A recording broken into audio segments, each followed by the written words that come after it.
Yo, we are live. Well, We're live for another exciting episode of the Terrorisk podcast. Here, full team with Chris Kim and Richie Tummy Hurt Montero. Hi. Sorry, man. I know you're just feeling indigestion or maybe food poison from the sushi place we went to. Yeah. Hopefully not. how was the sushi place? Mine was pretty good. Mine was okay. It felt off. I had it. What? It tasted a bit too fishy, that's all. Taste a bit too fishy. Yeah. There's a certain gradient of fishiness with sushi you want. If it's not fishy enough, no good, especially Also, when one it's raw roll was like chicken. warm too, which like drew it off as well. Well, it's supposed to be room temperature. Yeah, Sushi is supposed to be room temperature. yeah. It's actually mad funny. You say, you guys ever watch the show Atlanta? Atlanta, Yeah, the yeah. scene with the sushi restaurant. Yeah, the niggas true sushi restaurant.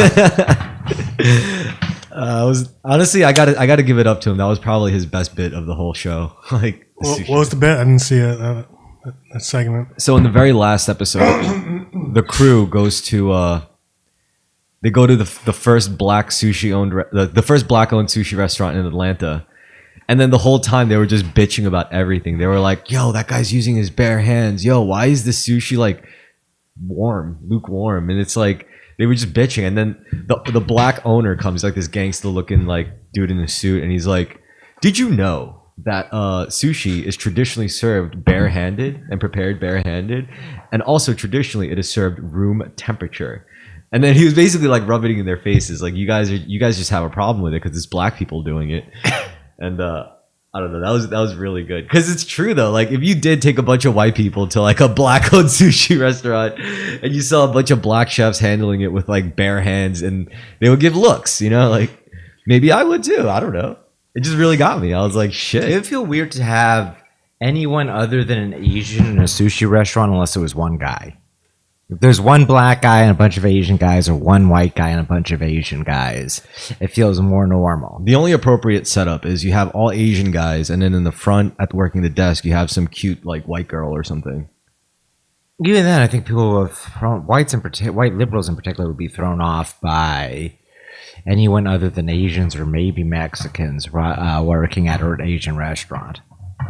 Gotcha. Or I don't know. I think I stand by my earlier statement that you can have a kind of tokenism of one or two white or black guys at a Asian restaurant. I think people really do want to see Asians when they go into one, even though a lot of them are staffed by Mexican chefs. Brendan worked at a Vietnamese restaurant for a long time, but we used to get into fights all the time about how he just like hates seafood, and he could prepare it and everything, but he can't eat it. Yeah, every kind of seafood. Yeah, and it pissed me off. I'm like, I asked him why, and he's just, I just don't like it. It's basically just couldn't give me a proper reason. And Well, isn't he a picky eater like a child in a lot of ways? Yeah, well, yeah, but I don't know if he's still like that. Probably is, but Yeah. it's just it just pissed me off because like I was like, just give me a fucking reason, and he's like, I don't know, and it's usually like when people really hate something, they could do it with like some reasoning behind it, you know? Yeah, I'm allergic to shrimp, so I'm leery even when I can, except for crab. I tend to avoid shellfish, Yeah. even if it's probably not something fine by me. And that's bad for my part. I should get over that. And like eel, I don't like. I just don't like the texture of it. But I'm very fond of all firm, like seafood, all firm fish. Damn, that's like eel and shrimp. That's like some of the best heavy hitters, though. I know. But for me, those are the ones. Those are the only things I'm particularly picky about, even though I acknowledge or I'm aware of how good they can be. All right, I feel you. Yeah, I hope on the trip to Florida that we're gonna take, it's gonna be the food's gonna be even better than as far as seafood goes. Certainly when you get down to Maryland or whatever. Yeah, I mean, we could start light. We could do like a first trip to Boston, but I think Florida would be like. I'd rather go to to Florida. Yeah. I don't want to fucking what? You said Boston first, Freudian slip. I didn't mean to. I don't want to go back to Boston except to see my mom for the most part. All right, so we could do Florida, but yo, Rich, can you do me a favor? Can you look up the date for Rosh Hashanah? Also, do this all on the main camera. Yeah, we want to check our Jewish calendars here. All right, let's say. Yeah. Okay, so it starts on the evening of September 22nd, ends I'm guessing sundown or sunrise of Wednesday, September 24th. So I think if we did like started our journey on Friday into the weekend, Monday, Tuesday, Wednesday, and I took Thursday and Friday off, then I'd have another weekend off. So that'll be like a full 2 weekends in the week in between.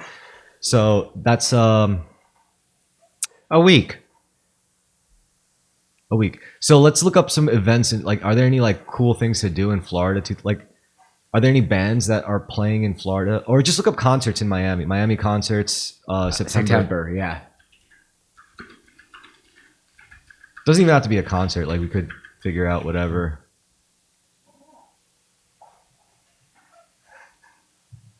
I just want to see if there's anything cool to look forward to in Miami. What? I would like to Stereo Lab.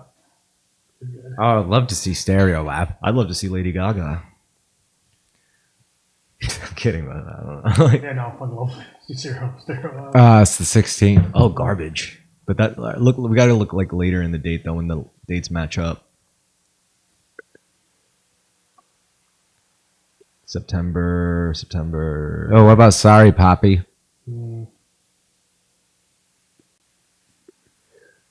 Avatar: The Last Airbender in concert. We gotta catch that, bros.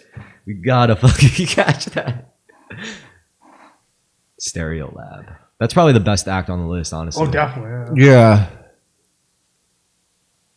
We'll find something. Like I'll look up. I'll I'm also ask sure. people too, like if there's any local gigs or something to do. Like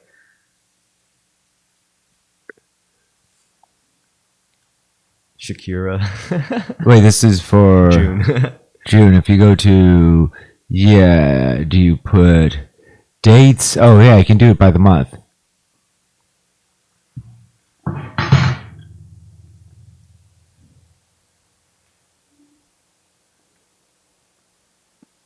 I wish we had a white girl to help us do this. Just looking up. Yeah, women are good at looking up events. Well, it's because they sign up for the newsletters. Yeah, no, do 20 through 27.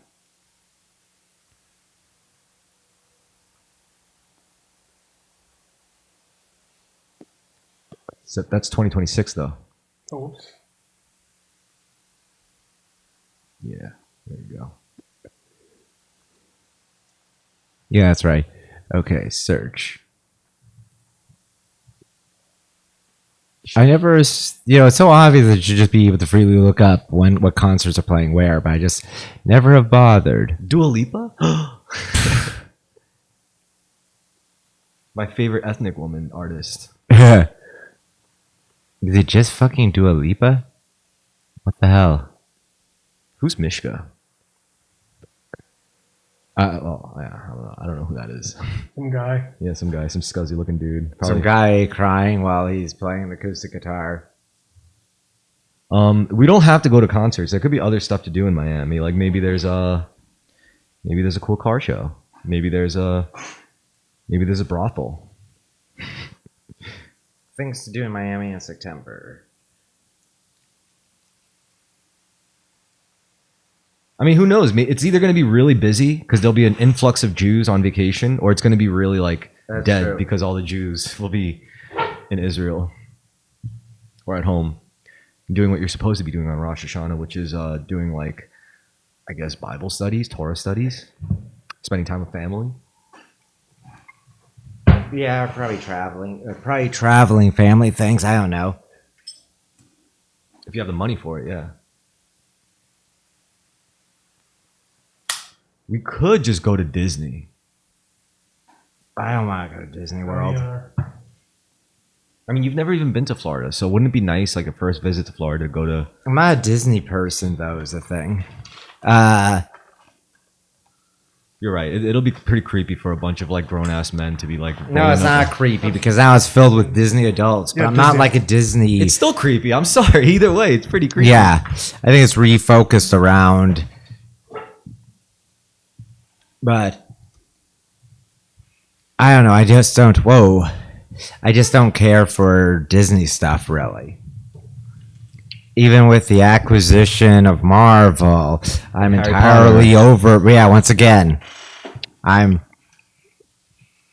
just not interested in these. Okay, so no Disney World, but definitely looking forward to Dua Lipa. Let's just hit up the clubs. Yeah. I'm really upset that it's not Shakira. I would see Shakira in Miami in a fucking heartbeat. That's something you could tell your kids. You'd be like, yeah, when I was a younger man, when times were tougher, I went to see Shakira in Miami.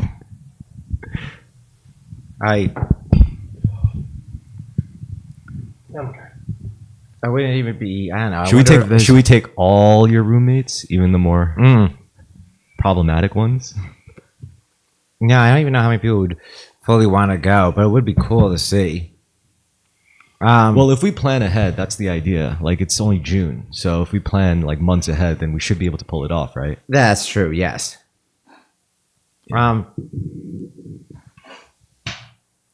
Oh, so if you're listening and you want to help us fund, first of all, one way or another, this trip is going to lead to content. Like, we're going to be like documenting this trip. Richie is going to be prime cameraman. I'm going to be prime wheelman. Carmen's going to be the prime people person. Yeah.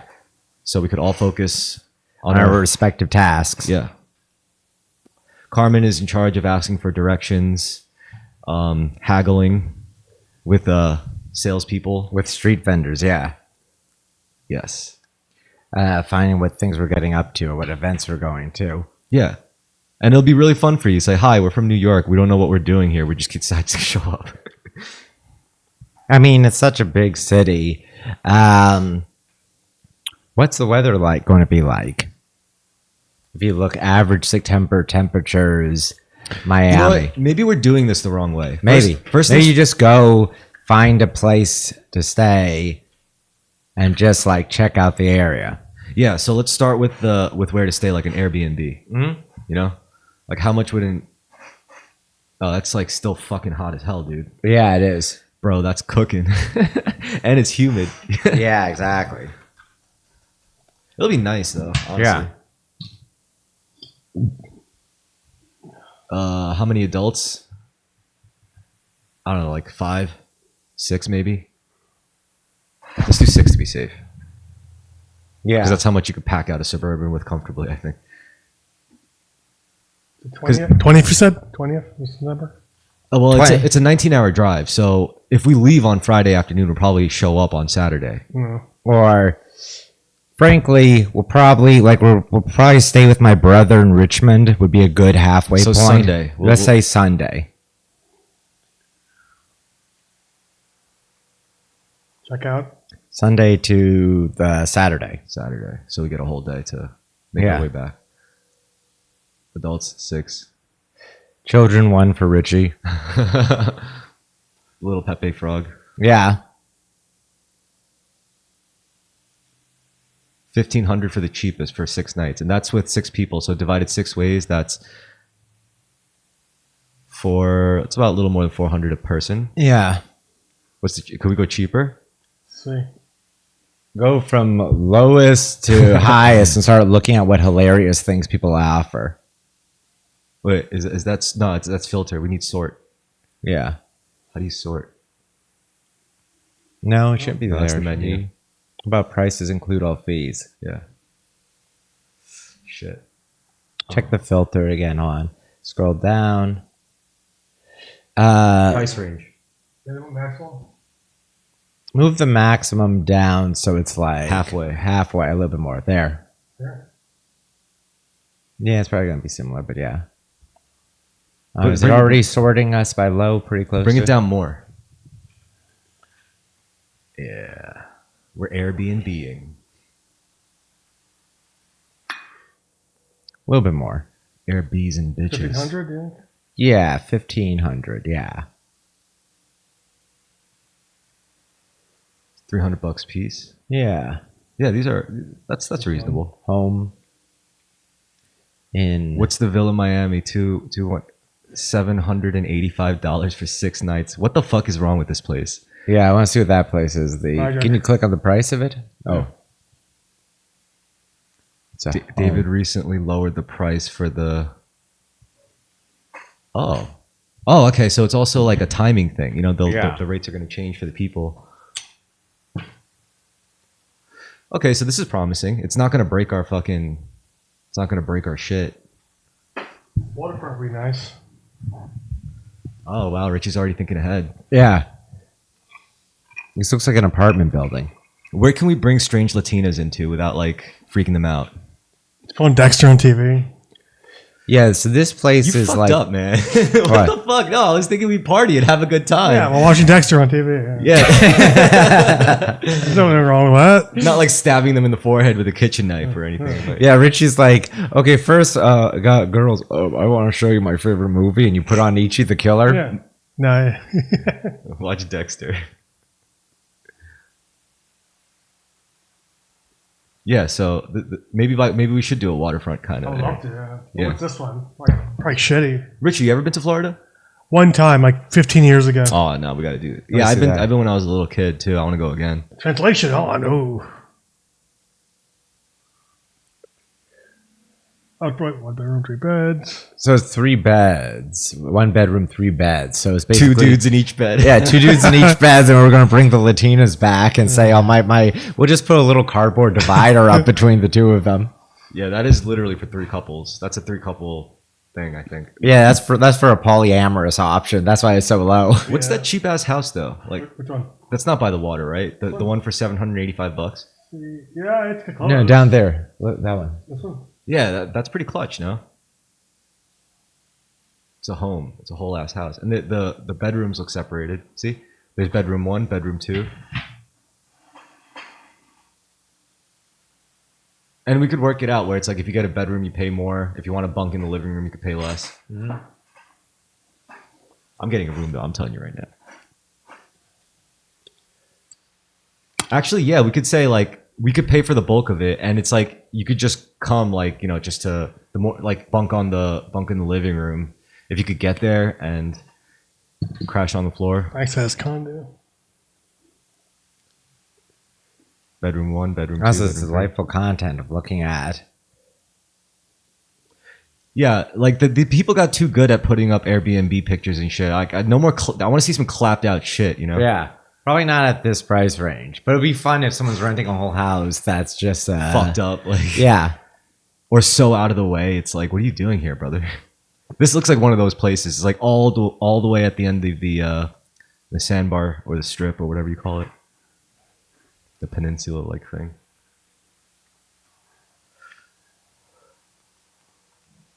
Oh wow, that's mad close to the like the actual strip.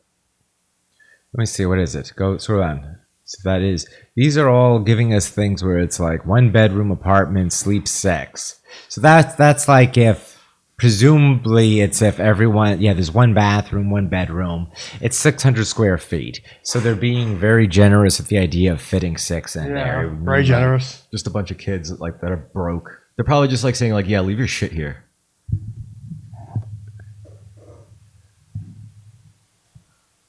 Not a hotel. We definitely want a house. Oh, wait, scroll up. Or in the filter option. Filter? Look for... Free parking? Oh, no, entire home. Entire home. Oh, good thinking. Thanks. This will give us a really good idea, and you can check. These are all like, yes, pretty much the same. Actually, no, the price range is pretty That's my wide. favorite, bro. Like that 2-bed condo.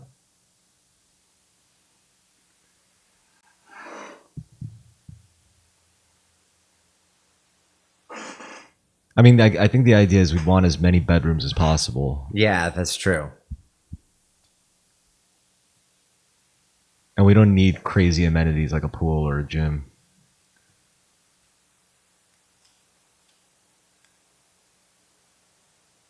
Apartments, homes. Yeah, we should look towards like the houses and stuff.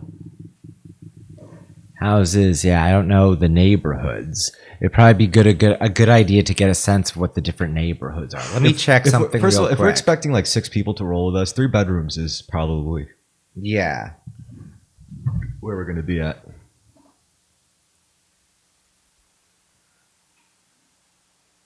What are you looking for? Well, I'm just being texted by a friend about something. Oh, okay.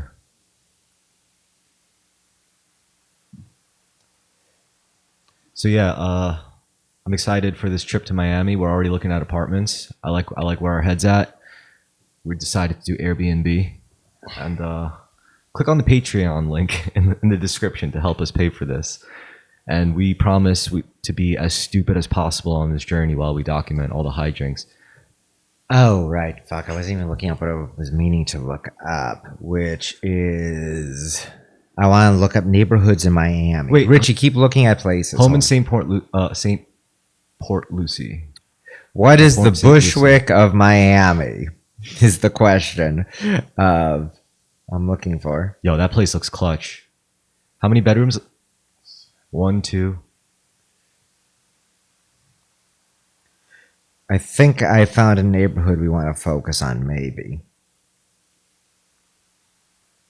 Yo, that pool is huge. How much for this?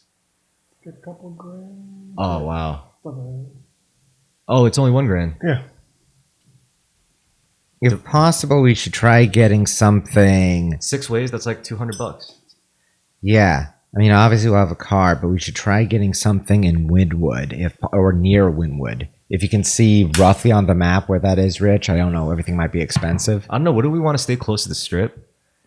Wynwood, okay, Wynwood is described as the Bushwick of Miami, so I assume it would be the funnest place to hang out. Or the least fun place to hang out? Let me put it this way, man. I would like to, maybe my head's in the wrong space, but I have an option between trying to pick up a Miami Beach Latina or trying to pick up a bangs and heavy glasses Doc Martens wearing Latina. I'd rather go where the latter are likely to. Same here. I just wanna go and check out the place, see what it's Yeah, like. same. I'm looking for an area. Where are we located now? Or like at Florida as a whole? Think so? Miami, we said. No, Yeah. zoom in on Miami. We're seeing. That's what we were looking at before. Everything was close to the strip there. Yeah.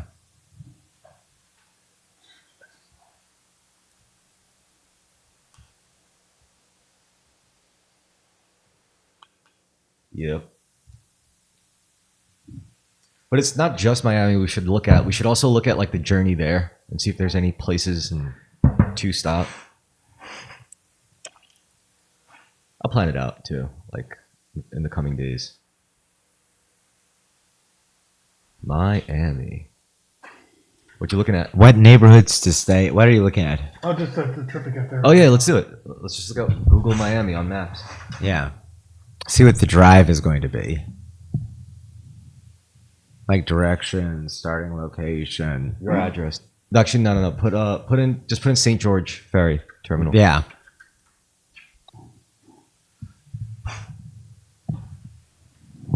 Pretty sure it's like 19 hours. Yeah, it's 19 hours. I checked last time. It's 19 hours. We'll be able to go through Richmond, Savannah. Virginia. Yeah.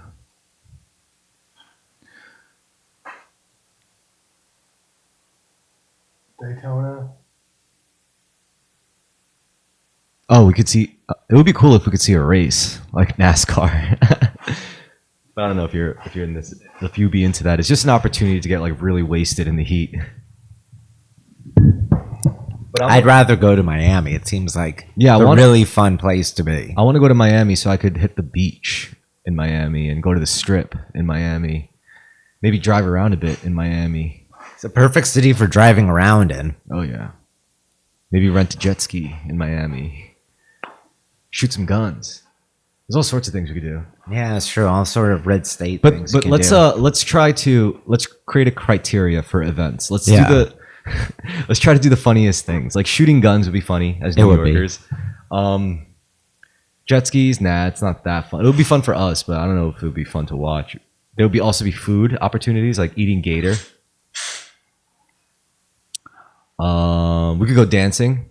I would like to do that. We'll all go to the bachata club. Yes. We'll be salsa dancing, or we could be dancing to reggaeton. And Richie has been restraining himself this whole time. He secretly loves reggaeton, and he'll just go up on the dance floor when he's in his natural Dominican environment. Yeah, I'm down. Sounds perfect. Yeah, let's do it. Let's go. We're going to Miami. How many people can a Suburban hold? Good question. Or it's like, what's the going rate for renting a Suburban?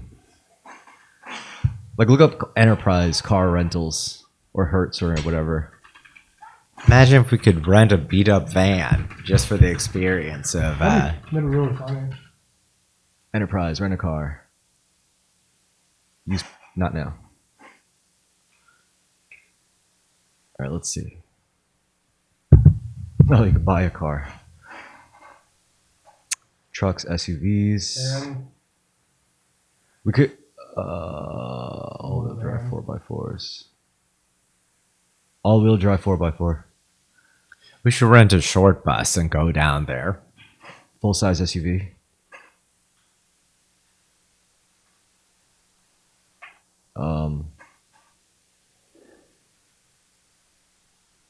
Wait, go down. Scroll down. Full-size SUV, all-wheel drive. Yeah. Okay, so we got like Chevy Tahoes, Ford Expedition, Nissan Armadas, or similar. Pickup location. Type in St. George, Staten Island.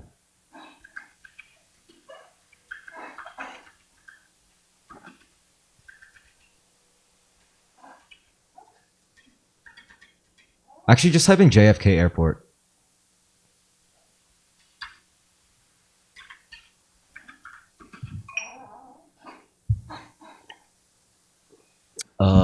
Pick up September. 19%. Yes. Drop off, return. I think that's Sunday. That month's the Sunday after. 28th. Yeah, that sounds right. Browse vehicles.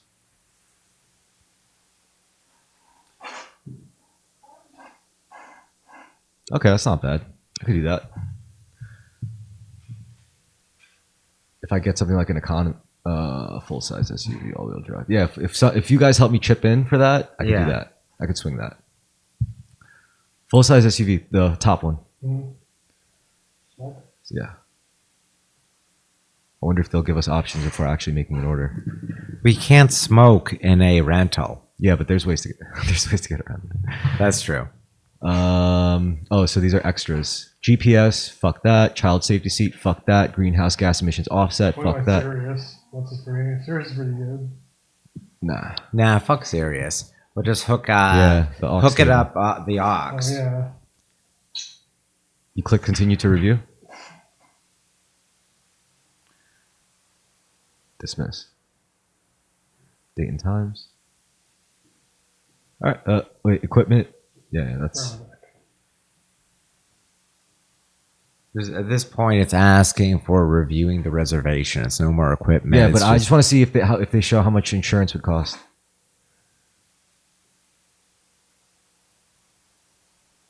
Can you control F insurance?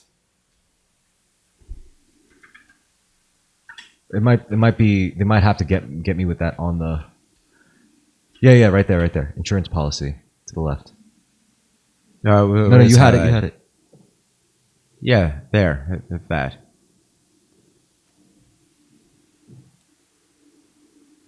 Nah, whatever. It's probably like, I don't know, gonna be like $100 or $200 or something. Price then. Oh well, at least I have a better idea of what the prices is going to be. So for the Airbnb, it's probably going to be somewhere around $1,000 to $1,500, and for the rental SUV, it's going to cost us a little under $1,000. So if we all chip in like $200-$300 each, that should pretty much cover everything. Cool. That's cheaper than a flight and a hotel. That's right. I'm guessing. It'd be a lot funner too. Yeah, I agree. Because if we all had plane tickets, round trips would be costing us $300 to $400 each. You know. Could we just take John's car if he's coming? Yeah, is he down? Yeah, but I don't know if that car could survive a trip to Florida. That's true. Like, what if we get a flat? You know, compared to if I got a flat and a rental, I could just be like, "Yo, Triple H me." So, yeah. Oh well, let's look up what's going on in Miami. Let's go on Twitter and just type in hashtag. That's Instagram, buddy. Yeah. Look up. Miami. Just type in Miami on Twitter. That should be good. Hashtag Miami. I hope it's a lot of World Star videos. Nice.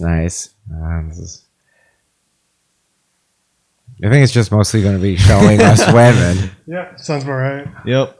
Well, at least we know what to expect in Miami. Just a bunch of bitches. Just a bunch of pussy. Seriously, Well, like events, 8 out of man. 10 posts is like all just Well, bitches. because it's Twitter too. So, but even if it wasn't, Instagram would be the same way. But I guess Miami really is just about like hurricanes and pussy.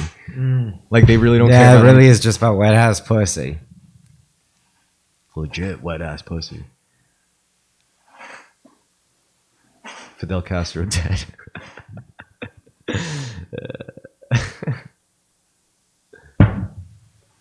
That's your kind of girl in Miami, right? The horse head mask with the baseball Oh, bat. you mean hot Miami woman?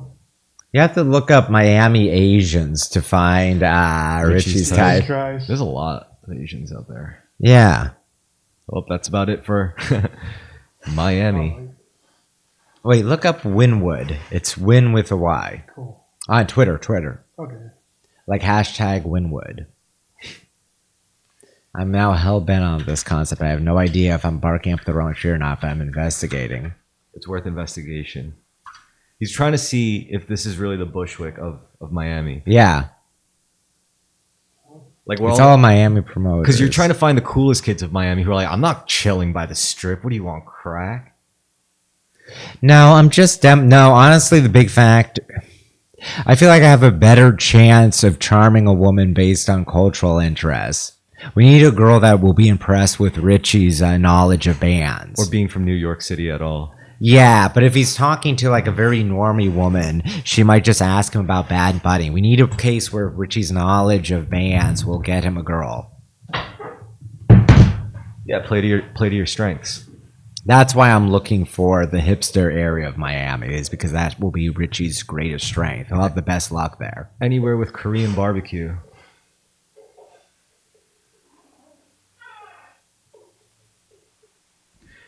I don't know. If you want to find like cool nerds, you got to go where the coke is at, and I think all the coke is in Miami. That's true, yeah. We probably can find connections with people in Miami. That's true. No, we know Hanalio. Where does Adam Friedland hang out in Miami? Does he go? Yeah, whatever the Jew area is. let's go to the Jew area. They love us there. That's true. It'll be like War Dogs. Oh shit, that would be awesome. Yeah. Why is there so much titty? It's your timeline. It's my timeline too, but I guess that's true. Yeah, it's kind of you guys are the ones that scroll through it. well, it's on your account, so Yeah, it's not my Twitter. This is Terrorisk. well, Twitter, the terrorist Yeah. Twitter, yes. which is like I was hoping that this would happen, like this that it would just become like redonkulous, you know, Yeah. like what would Here, go to my Twitter. like what would the Whatever we're- demographic would the algorithm think Log Terrorisk out? is? No. I'm saying just search my account. Don't log into my account on this, but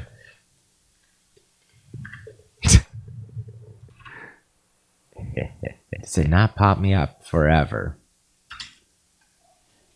Look up. Oh yeah, I'm really proud of that username.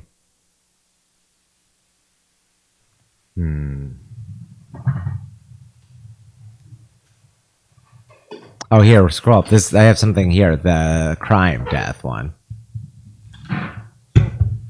No, above that.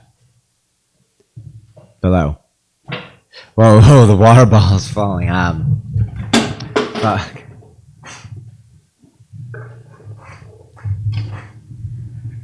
What do you think? What do you think of this, Chris? What? If I got killed by an Asian guy, I'd like my family to make it about race by talking about how statistically anomalous it was. Don't you guys think it's so weird that an Asian guy killed my son? And your mom's just standing there like, come on.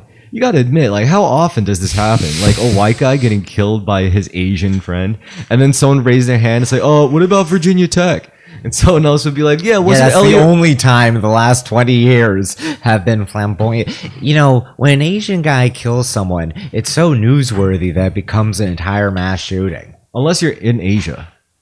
Yeah, or family annihilation things, I think, are pretty common. I just realized That's like the only murders you get with Asians. I just realized, like, from the current topic of conversation, this episode has now fully officially started. Like, this is when you know, like, an episode of Terrorisk is fully started. Like, when we get into the race. Well, yeah, like when I'm here and it's like the one thing I perk up for. Well, it's mostly you here, and then it's like the thing we always like end up talking about for one reason or another is just. That's a great tweet. Yeah, go ahead. That tweet was ghostwritten by me. What? Well, actually, not that one. We need Asians in the equation. We need Asians in the equations. She wrote that one. I don't know, man. I used to think I wanted to end up with a white girl, but now I'm not so sure. Now maybe I want to end up with an Aboriginal woman. You know, maybe it should just make me look really good. Or really bad. I don't know. Either way, we would just look very different from each other. You would. You would just be like, you just recreate Filipinos. A lot of, like, one of the not fail states, but, you know, carcinization. Where in evolution things tend to become crabs or crab-like creatures. Oh, the crabification, yeah. Yeah, carcin. It's because cancer is like the Latin for crab. Yeah. But I think it's carcerization. By the same means, various different racial admixtures just default to being Filipino. Like most Blasians just look Filipino. So you think by like 2300 we're all just going to end up looking like Filipino? Yeah, even if you're drastically not. It's a possibility. It's not a guarantee. I was just considering the possibility of you mixing with an Aborigine. Yeah. Or any black woman, I guess, in general. They're very different races. Yeah. Like there's the greatest genetic differences between like a sub-Saharan African and a Melanesian, like someone from Papua New Guinea or Australian Aboriginal. Like our friend's wife. Yeah, exactly. Not even her, because she's Polynesian. So it's what is it? Because it's she's Malagasy, so they're people from Polynesia, and yeah, she's Austronesian. She's Austronesian, not Australo-Melanesian. My mistake. I think I got that correct. Yeah. So I can fill large blocks of time with the New Age equivalent of describing ethnicities. Yeah, sure. I'm trying to think if oh yeah, there's the dysgenics. I was just thinking of this word. Yeah, dysgenic. Yeah. It could be dysgenic or whatever. At the same time, an entirely Filipino world doesn't seem like the worst thing. Richie, thoughts? Everyone would be very friendly if dysfunctional and having terrible food. Yeah, like Nut Shack has been Nut Shack. Yeah, a lot of nut sacks around. A lot of hype beasts. That's like pretty hype scary. Beasts, a lot of Jollibees. Like gay nurses. I like Jollibees. Yeah. The spaghetti is mad good. I'm sure there'll be a distinct auto culture. Yeah. But I don't know. That's assuming people are... I don't know. It's like if race mixing is really going to be the default, to be honest. No, it is. And it will default to different casts of people basically emerging. I don't mind that, though. I don't think, like... race mixing should be the assumed default. It same time, it shouldn't be forbidden, but I guess you also shouldn't do these things all willy-nilly. But yeah, then that's any engagement. But any grand thing doesn't. And often trying to centrally plan things is hugely dysfunctional, as we saw all throughout the 20th century. Well, I mean, what are you planning for? Like, oh shit, fuck. Like, the question is, what are you planning for? Like, in terms of like a marriage, relationship, family. Like, what exactly is the goal point that you're planning for? Like, even with life. And I think the answer that most people overlook, it's sustainability. Like, people are like, I want to look for a relationship that makes me happy. I want to look for a job that fulfills me. I want to look for a life that makes me feel whole. It's like, motherfucker, how about you start with sustainable first? You know what I mean? Like, I look at my main criticism with anyone's like plans they have for themselves or life or their views on the world, it's never to do with how awesome it is, how successful it is, how much potential to make. Stability is a really underrated thing. Sustainability. And sustainability, yeah. how long can you keep a lifestyle going? Can you grow and advance in it? And I gotta say, I didn't always think like this. Like Yeah. when I was in my 20s, the last thing I was thinking about life decisions is sustainability. Like, can I sustain this? And this is why I think ultimately, like, out of all the shit I was obsessively into in my younger years, martial arts was the one that I've always stuck with and never, ever, ever quit because it was the most sustainable thing. I could get into it, and the more I get into it, the stronger I The more become. you follow through, the more you continue. It's But relationships are the same thing. Like it's even harder. Like with friends, right? You ever? That's funny. You ever see friends in like a relationship, and then you're happy for them, yes. but then like you know that this relationship is not sustainable. Like you Yeah. guys are both happy. You guys are super in love with each other. But there's no way this is lasting, and everyone can tell right from the get-go. I mean, you know what? Another prescient topic would be like roommates. Same thing. Like Yeah. we all love each other. We're all really good friends. But then But is it actually sustainable, particularly as a living situation, which needs a certain level of stability? A great level of it, in fact.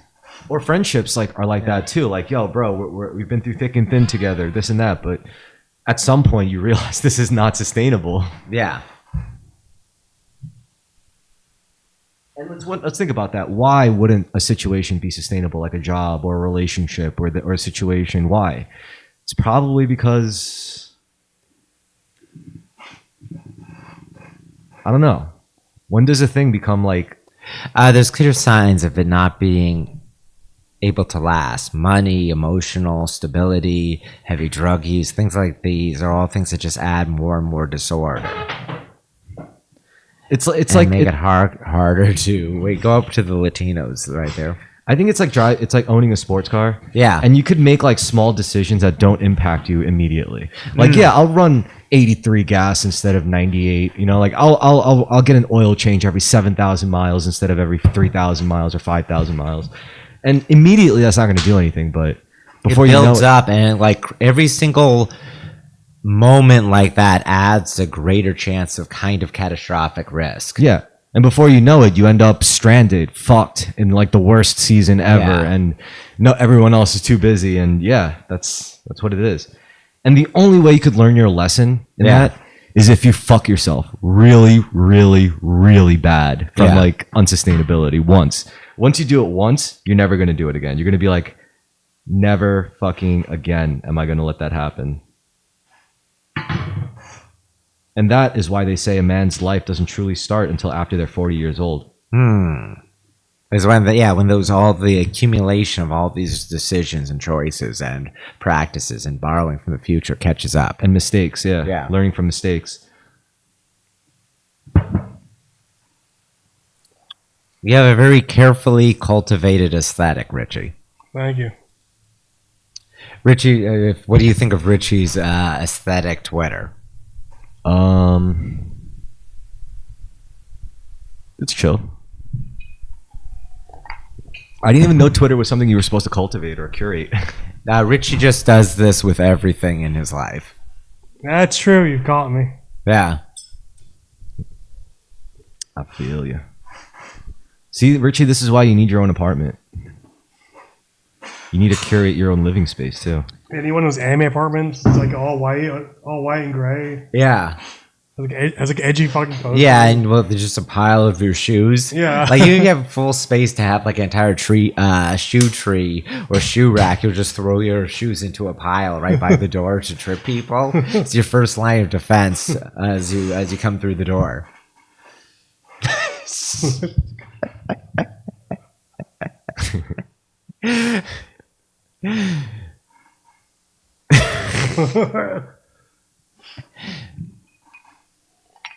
We're scrolling through Richie's Twitter right Yep, now, yep. and it's Great. Bangers, yeah.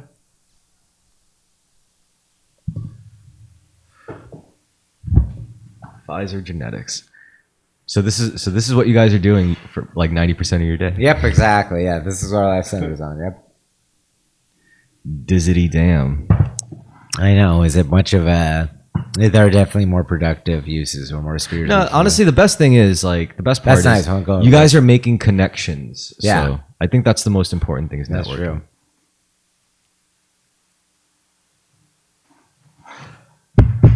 I actually think it's funny that the section there's a There's a bit of like romanticization of like samurai heritage Yeah. and like the alt-right edgelord kind of corners of the internet. Everywhere people love Japan.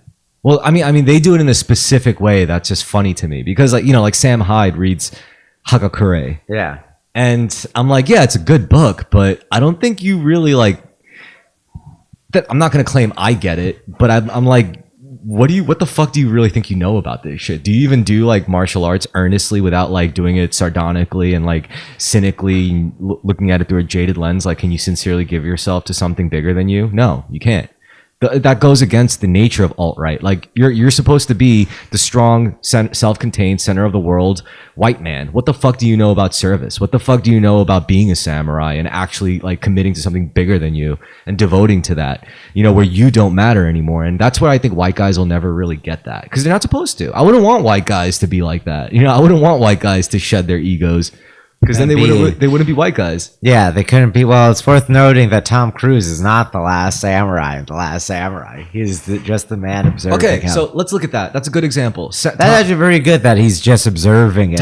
Well, besides that, Tom Cruise, his character was out of all the white guys in that movie, he was the closest to samurai culture. But where did he end up? He was divorced from his own homeland, like emotionally and mentally, psychologically. He was completely like ridden over. He was a broken man, and he was completely egoless. He wanted to die, and that is what made him suited to being a samurai. So if you're a white guy and you want to be like that, like an alcoholic, PTSD'd out, fucking blown out, like clapped out loser, who just wants to get killed by some natives in a savage land, then go for it. But I don't think that's the way to go. And if you're not like that, then you probably don't get the material. Like, to be honest, You're right about how it's so focused on being an individual, egotistical, into your own. Not actually as a superior individual, but as being like the underground man, the outcast. But that's fine. I don't hate on that because I adopt a lot of that too myself. Like I incorporate some of that. I'm just saying, like, if you definitely lack the selfless. If you're gonna even just of ego to be a samurai. But if the alt-right is gonna do more to pull from that kind of like material, then they got to know what they're like, what the vibe actually is. It's not just like badass, like embrace all suffering. Suffering is the way. As a man, you must be a self-contained vessel for suffering and hardship. It's like that's really not what it's about. It's more just about like you're a part of something bigger than yourself, intricately, and knowing that gives you the freedom to win the fight, to win the duel. Because the loser is the one who holds himself back mentally, spiritually, and physically. Yeah. And the things that hold you back really have nothing to do with samurai. It has more to do with just psychological blockages, emotional blockages, insecurities. That's what you should focus on. Imagine if there was more Japanese Catholics. I don't know. What I do know is this: you get guys like Miyamoto Musashi. You know him, right?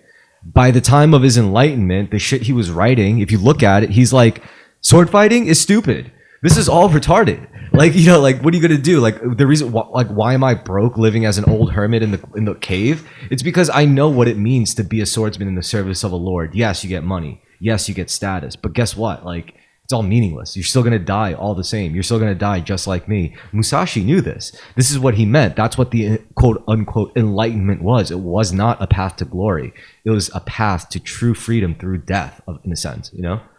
Death of your ego. To him, it was, nobody could beat me, but what the fuck is the point? Strongest is just a word. Invincible is just a word. Like every man's going to die. He knew this. So that, I think, is what it's really about. That is the core of like the heights of swordsmanship. Not samurai culture, not being a samurai, being a swordsman. Two different things.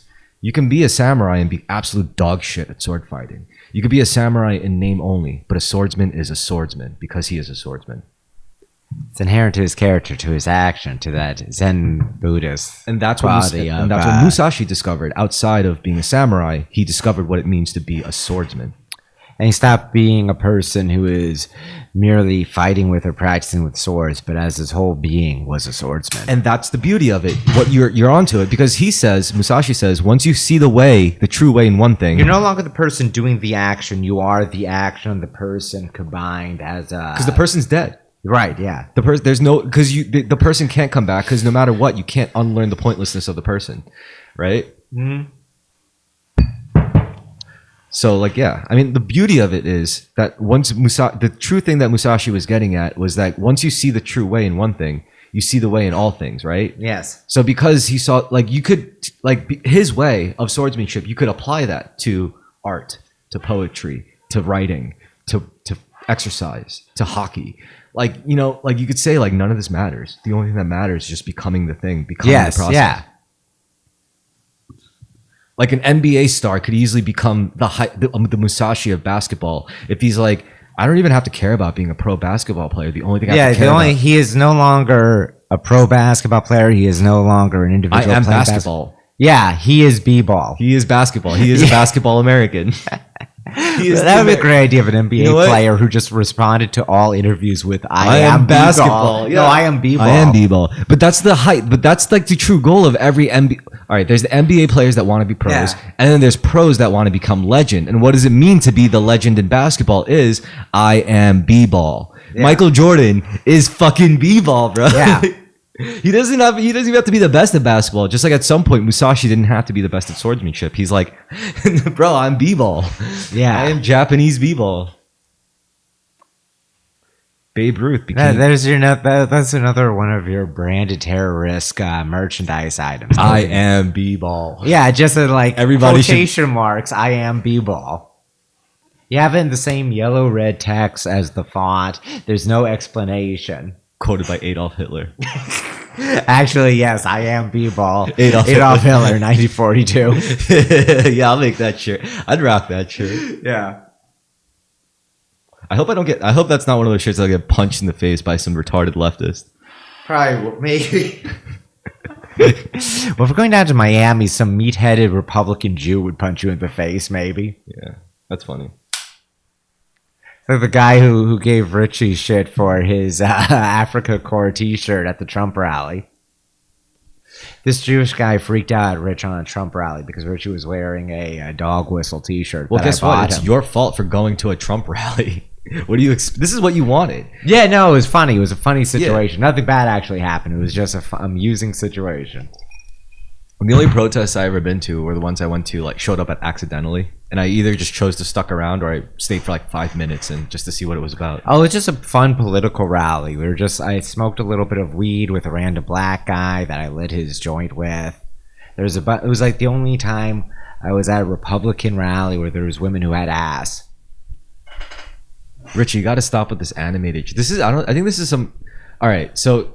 As an enjoyer of anime, I gotta say I really don't like this Korean anime. Oh, really? Wow. I'm not into Korean anime. You're being a race traitor here, insulting Korean. What is it? Instead of manga, it's... Manhwa? Yeah, manhwa. No, it's manhwa. Manhwa?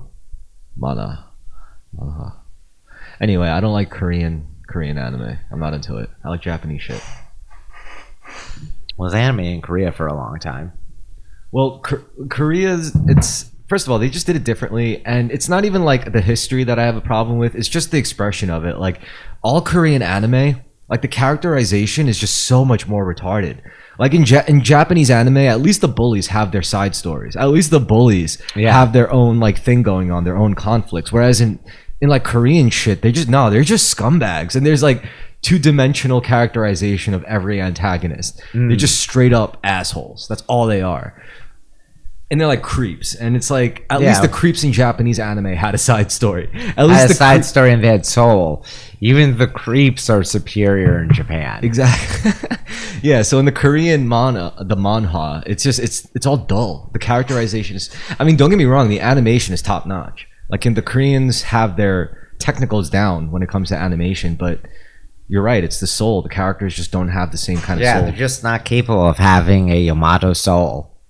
They do protagonists really well because you could always what if we found and bought like a beat up bus for the trip? There's that one bus upstate. I linked our friend Jim to it. If I didn't care about like reliability, I would just take my car. Yeah, and a part of me still wants to take my car. You know, like keep it just the three of us, and John could bring his own car, and we'll risk it. That'll make better content, honestly. Yeah, especially if the car breaks down, like. And we'd save like $1,000. So you just have a cross country, not even a race. You're right, a caravan. Yeah. Florida, we could call it the Miami Run. Miami Run. That is it. The Miami Run. The Terrorisk special, Miami Run. This is one of Richie's favorite gay porn stars, Billy Harrington. RP, man. You know what, Rich? At least it's like consistent stuff to look at. You know, Yeah. it's like That's what I'm hoping for like a pleasant background image of just relentless, a carefully cultivated aesthetic. I wonder what Max's Twitter looks like. Slop. Yeah.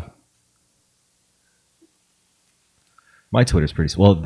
The Terrorisk Twitter is pretty slop too. But Yeah, it's it not like is. Terrorisk fucking reposts anything. It's just all like. It's all like Really, Richie, you and I should just. Very true. Have you seen this movie, Chris? Yes. What a great movie. Put on a fight scene from that and let's critique it. Don't remember if it has. I don't think there is a sword fight. There scene in isn't that a movie. sword fight, which is actually much to its credit that there's no sword fight. I guess that's a good point. Instead it's just him training. He's an assassin. Yeah. He's not really a duelist. For some reason, I thought the movie was called Ghost. What did you think? No, tell me what you think. Can you tell me what you thought the title of the film was, I Chris? thought it was Ghost Nigga. I don't know why I thought that. I thought it was. Ghost Nigga, Way of the Samurai. Yo, that would have been a badass name though. What if it was Ghost Nigga, Way of the Yo, Samurai? put the volume up. Like, you just click the volume button. That's all you got. Yeah. And he's a fry cook. And he's got birds, bro. The oranges, the citrus Yeah. is a nice touch. Doesn't he have a lazy eye? Yeah. Forrest Whitaker. Was it from an injury, I wonder?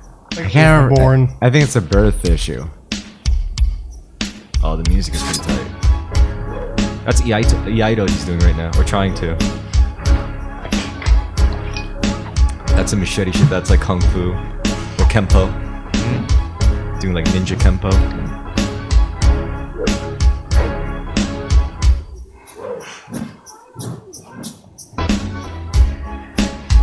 Right now we are watching Forrest Whitaker in Ghost Dog Yeah. doing some ninja shit. He's practicing his martial arts. This looks more like some kind of Haitian machete fighting. No, I'm serious. Like, it's a real style. Yeah, you're saying the cuts are too crude. The way he sheathes his sword is all wrong. Yeah? Yeah. First of all, the blade is supposed to be facing up, not down like the way he's holding it. Second of all, you're not supposed to open up your fingers like that when you're doing the sheath. It should be held tight and enclosed around the lip of the saya. See, this is what I was saying. We could do this all day. You could show Yeah. me like samurai scenes from movies, and I'll show you all the ways they're fucking up. Yeah. All the famous scenes involve like just talking and walking, but Well, the sword fighting movies, they fuck up a lot. of course. It's not because the even like the physical acting itself is wrong. A lot of times it's because the sound guys mess it up. Yeah. Like they're like, that's not how that's supposed to sound, you know, like, but it wouldn't be as exciting, maybe. I don't know. Yeah. Like, could we get a soundbite of you unsheathing your katana and it's like dead silent and it's like, really? You get a sound of you unsheathing your katana and it's just a spring boing effect. That's a good video idea. Yeah. Yo, let's do that. I'll post a video. It's like, Yeah. yo, these movies get it all wrong. This is not the proper sound. And then it shows a clip of a movie going, shing. Yeah. This is the proper sound. Boing. Yeah, exactly. Then you show a demonstration of your kata or whatever. And the noises are all like, pew, pew. Yeah, pew, yeah, pew. exactly.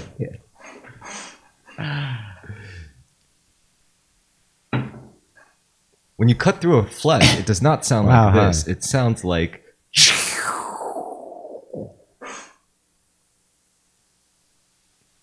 What's this from? Some old RPG called Trails. Okay, so the character Wiseman is. Though I suppose there's no surprise coming from a student of Epstein himself. I don't know. I don't like references for the sake of references. You know? You don't like Family Guy, huh? It predates like Epstein and everything. Well, of course. That's the whole thing, is that predates it. Epstein. Yo, one of Drake's famous lines is never let an old hoe wrap me round her finger like engagement rings. I got a milli like Bobby Brown. I stuck my dick in Stranger Things. and then I'm on my private jet. I'm on my Epstein shit.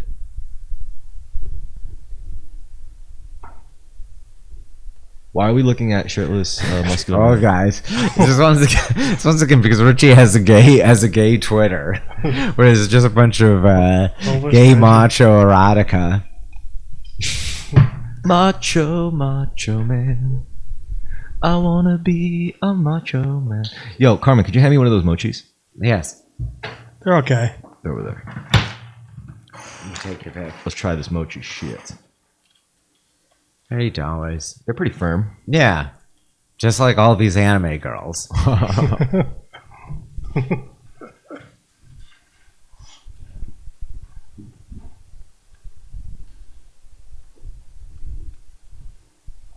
Carmen, what if you like Miami so much you just want to live there? Well, that'd be good then, because then I'll just relocate my life down there. It's like, yeah, I met a spicy half Latina, half Korean woman. Who's half Mexican, half South Korean. I mean, we know what women I'll be hitting on in Miami. There's a lot of them in GTA 6. What the fuck is this? Centipedes. Breeding? Centipede breeding? Yeah, I think so.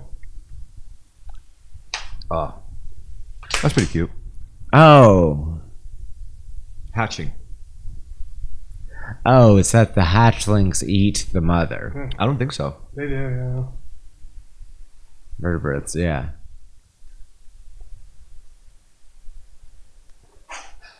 Well, I'm not sure if they were supposed to. I think the mother's not supposed to die like that.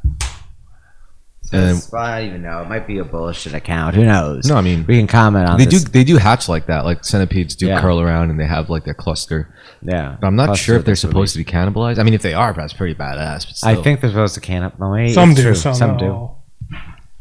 Yeah, probably, and also the variation that can exist among some animals. That's pretty fucking cool, though. Yeah. I can dig it. I like time lapse videos like that of nature.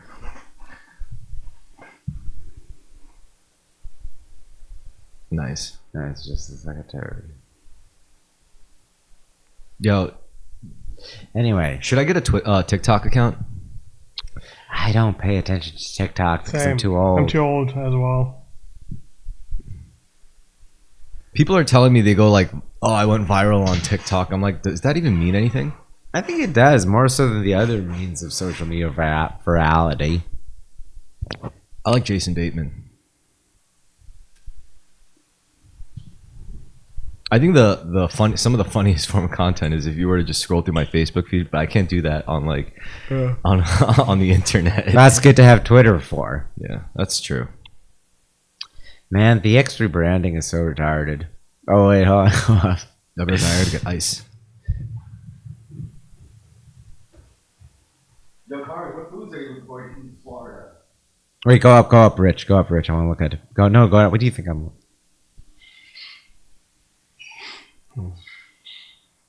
That's my favorite Doja Cat video. Shocked. Yeah. Okay. Anyway, I don't know what else. I guess Cuban food. I suppose a Dominican, and it's Haitian. whatever. Yeah, and yeah. I'll see whatever's locally popular. I want to hang out with Shakira and some Cuban dude. Oh, but let me see. Yeah, this. Oh, I got a question for you guys. What's that? Where do you guys see your lives in 5 years? Oh, still in New York.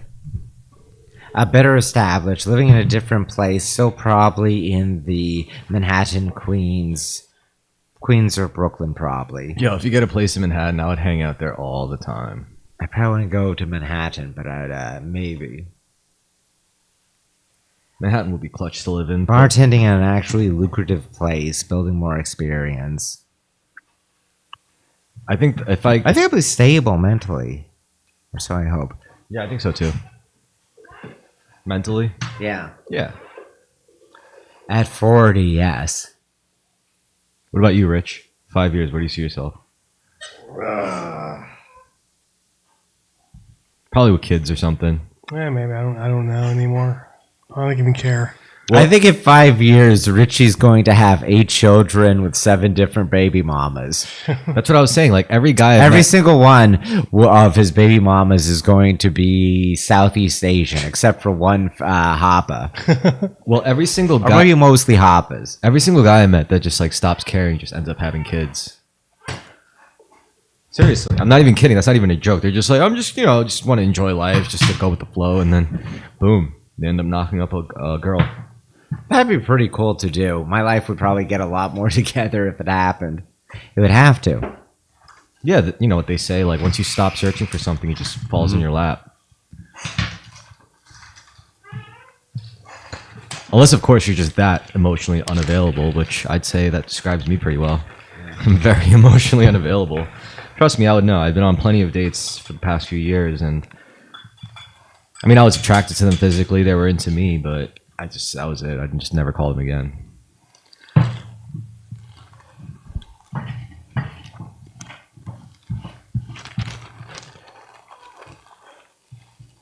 And it's not that I ever had a problem with any of them. You know what? Honestly, if I did have a problem with any of them, that would probably compel me to stick around near them more, just to like learn more about them or something. I don't know. I'm weird like that, but it's not even like a dislike or a like particularly. It's just I wish you the best, but I can't. I don't want to invest this much of myself in another person's life right now. The date was nice. I'll pick up the check. You want to go to my place? That. Like that. That I could do. You may be qualified for a one-night stand, but you can never take the place of her man. Of her man? Yeah. I don't know. The prior one. I try not to go on dates with taken women, to be honest. I mean, No, someone with baggage. oh, someone with baggage? Someone who has a former man. No, I don't. Every girl has a former Yeah, exactly. man. No, it's not like that. It's You don't know if you have the time to get that involved in another person's life. Here's have another the person involved in their sad life. part. It's not all sad. But one of the sad parts of dating at my age, as a 33-year-old man, dating women my age from the ages of like 28 to literally my age, Yeah. I would say that one thing I've noticed is a lot of them, Yes. it seems like when I'm on the date with them, like they're hanging on to some dynamic that like deep down they know is dead.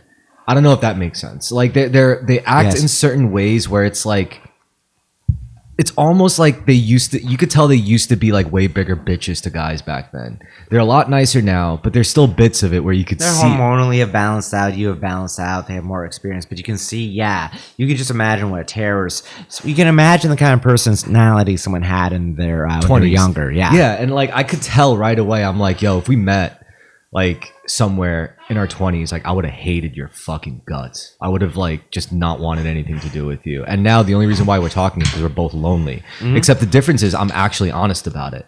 Like where I'm willing to go out of my way to like be honest about it. For them, it's more like let's see if this guy could respect my boundaries or respect this, or let's see what he could do for me. And yeah, I could do a lot for you, but do I want to? Like.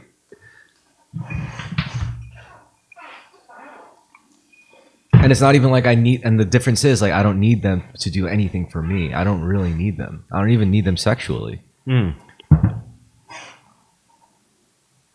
don't, not that I'm saying I would look elsewhere sexually. It's just one of those things. And you're right. Maybe it is hormonally balanced out being a 30-year-old man, because they say 30-year-old men are a lot less horny. I could see that. But then again, it's like I know a lot of 30, 40-year-old guys who are just. The women themselves are probably less deranged than when they were younger and in their 20s. Like hormonally, from being so estrogen brained or whatever, maybe they were just less experienced or whatever, more combative, more bitchy in a relationship. Maybe they could get away with it more back then. Exactly. And then now it's catching up to them.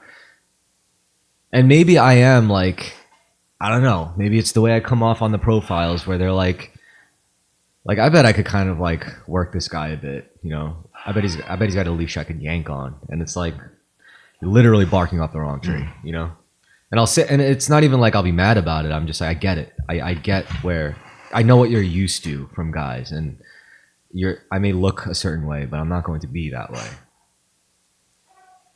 I don't know if that makes sense. It does. Also, you gotta get to a point where you almost feel like, can we stop pretending? Exactly. I went on a date. It was fine. She wanted to follow up, but I wasn't interested. Yeah. With like a 32-year-old who looked much older. Maybe she was lying about her age. Yeah. But even around my age, definitely anorexia in her 30s had caught up to her because she looked withered in a way that her age shouldn't have been. Like blown out. No, I mean, she was so frail Oh yeah. and tired and looked older than her age. And I suspect if she wasn't starving herself her whole life, Yeah. she would look a lot better now. There's that, right? And And there's also, at the start of the date, we had agreed to go to this Indian restaurant. I thought we were going to eat. I said I was going to pay for everything. She said, I'm just getting a slice of cake. And then she had 2 bites and said, I ate before we came here. And I said, do we have to pretend we're in our 30s? And then it was like, yeah, I'm anorexic. And like, okay, let's just go out and keep like hanging out. Yeah. There's that. I mean, the whole food thing, like, I don't know, man. It's so complicated because, all right, you know what? Yeah. That's that. I'll save that for later. But generally speaking, with the dating thing, there's that, like, you know, like crazy shit, like anorexia, bulimia. There's If also she was in her if we met when we were in our 20s, she probably would have looked a lot better, even though still obviously severely anorexic. And I would have wanted to pursue her simply out of sexual attraction. yeah. But then now it's like not cute anymore. That too, yeah. So then there's that, and then there's also the drug ones, you know, because like, Yeah, I'm sure that was involved here too, speed or amphetamines. I mean, because the drugs bring you to some low places. Like back in the day, there would be girls I had a crush on. We would all do drugs together. But now in our 30s, it's like she has a kid. She'll call me up, like obviously like fucked up, like zanned out. And she's like, yo, bro, what are you doing? Yo, my husband, my ex-husband, he raped our daughter. I'm just like, shut the fuck up. And I just hung up. I was like, because I knew what was going to happen. Like, it was going to be this crazy sob story. He's like, isn't he horrible? Yes. Is there anything I could do for you? Yeah. Could I stay at your place for a week? Like, get the fuck out of here. Yeah. Nah. Like, no way. Maybe when I was in my 20s, I would have fallen for that shit. But like early 20s too. Like, you know, like 21, 22. But yeah.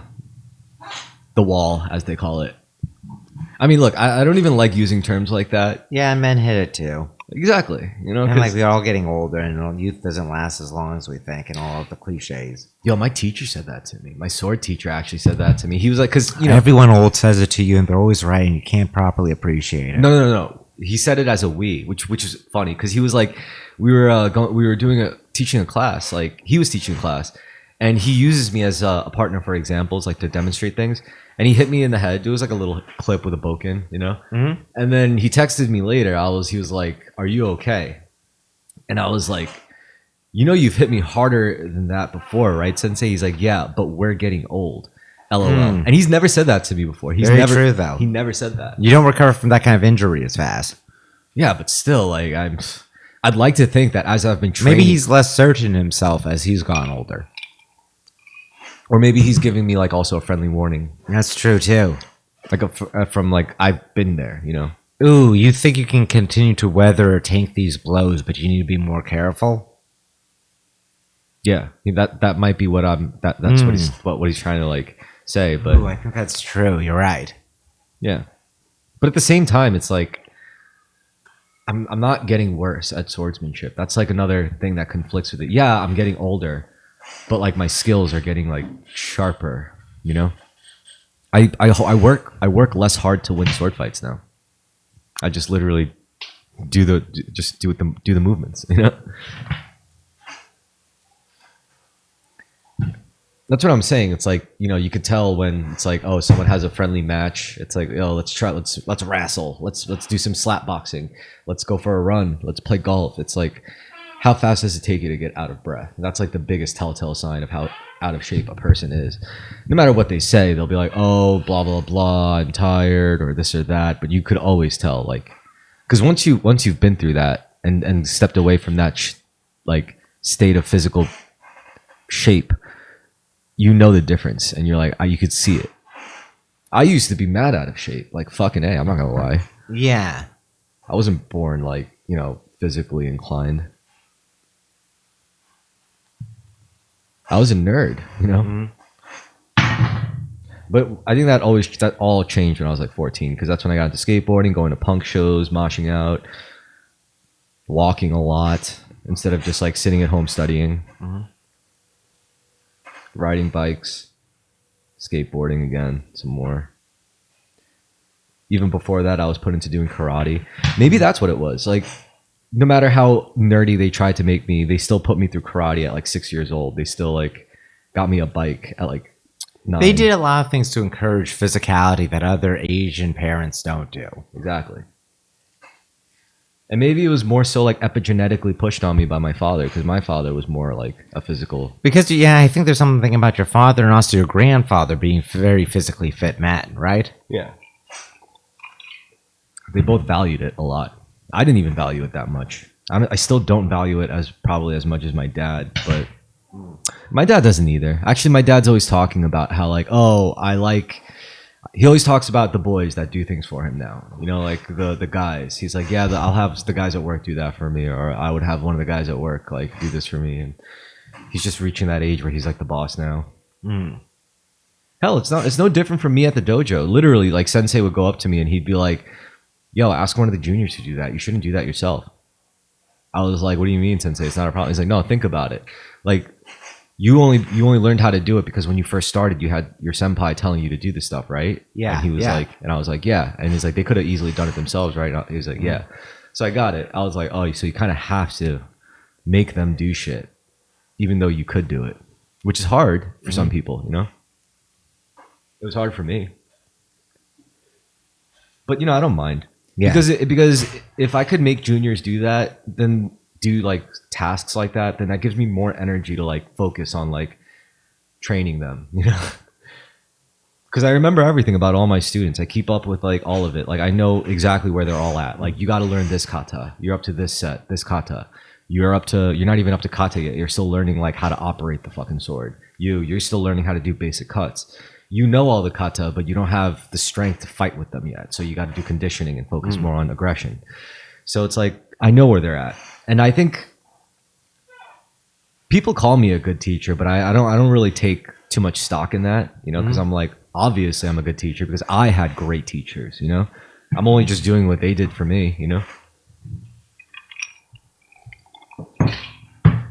What I'm hoping is that I make good teachers. I want them to bring them up to speed, so that's less work for me.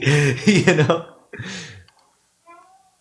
it feels just like one of those RPG games. You know, like you collect that cultivation. You could say that RPGs as a genre are vaguely Taoist because they're all about self-cultivation, about numbers going up. Yeah, and cultivation of others. Yeah. You know? In Pokemon, you're cultivating all your friends. Exactly. Well, first, I think the idea is you cultivate yourself to the point where it's like you discover you're able to do like the things yourself, and then you get followers like a party, and then they're all like, "Yeah, we'll come on your adventure," and then that's only because you cultivated yourself for them to respect it and be like, "All right, I see you're worthy enough to follow." And the idea is if you're the correct leader, you cultivate them enough where they eventually have people following them. This is why martial arts is like a positive force in life. This is why every able-bodied person should be forced to do it. Even if you have kids, like if you had kids, just make sure you force them to do shit like that. Even if they tell you shit like, "But Dad, you don't do it," and you're like, "Shut the fuck up. This ain't about me. This is about you." Like, I mean, that's the hardest. I think that's the hardest thing for parents to do. If a parent puts their kid through piano lessons, but they don't play piano, if their parent puts them through like serious schooling, but they know their parents were like academic fuck ups, it's hard for the kid to look at it and take it as seriously and respect it as the thing that parents worked hard to provide. So like, you know, as a parent, the hardest thing is like to force them through it. It's like, listen, I can't explain to you why this is important. You're not even going to take it seriously coming from me, but trust me, it's important. And I don't care if you don't think so. They could hate it at the moment, but they'll be like 12, 13, 14 and something clicks. And then your kids will be like, damn, Dad was right. I really should have taken those Pilates classes at 13 years old with mom, you know? Well, imagine being imagine being like a 13-year-old boy taking Pilates classes. You're just surrounded by MILFs. Yeah. You're just gonna be rock hard the entire time. It actually is a great concept, but not because of like self-improvement. It's just like you try to a horny MILF hunter 14-year-old boy joins a Pilates class. like you fuck up as a dad, and then you're like, I need my son to do all that he can, even if he doesn't like it. And he's like, oh, my Latina wife is taking Pilates classes with her friends. Son, you're go with your mother to Pilates class. It'll toughen you up. He's like, I don't want to go to Pilates classes, and you're like, shut the fuck up, all right? Don't be like me, where I didn't do like. This is just a harem romance where a stern father's like, I'm sending you to Pilates girls' military camp. And he's the only boy there. He's like, Dad, he's like, are you serious? You want me to go to Pilates class? He's like, yes. This isn't up for debate. Go. And yeah, like, fuck. I'll make a man out of you yet. And it's just, he's not going to football camp. He's not going to military camp. It's just him and his stepmom, his really hot stepmom, going to Pilates. Surrounded by beautiful women. Richie, would you like that situation? Sure. He's like, fuck yeah. He's like, trust me, I played this scenario. This would just be this is just like a manga, basically. Actually, it's like a harem romance manga.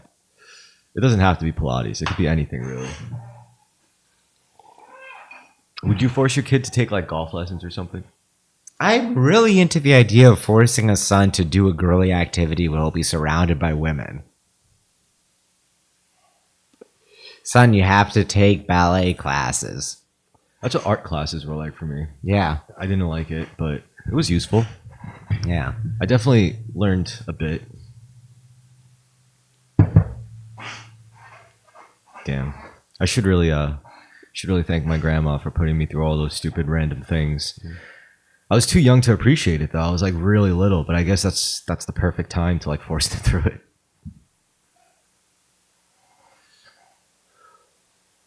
Puts things into perspective.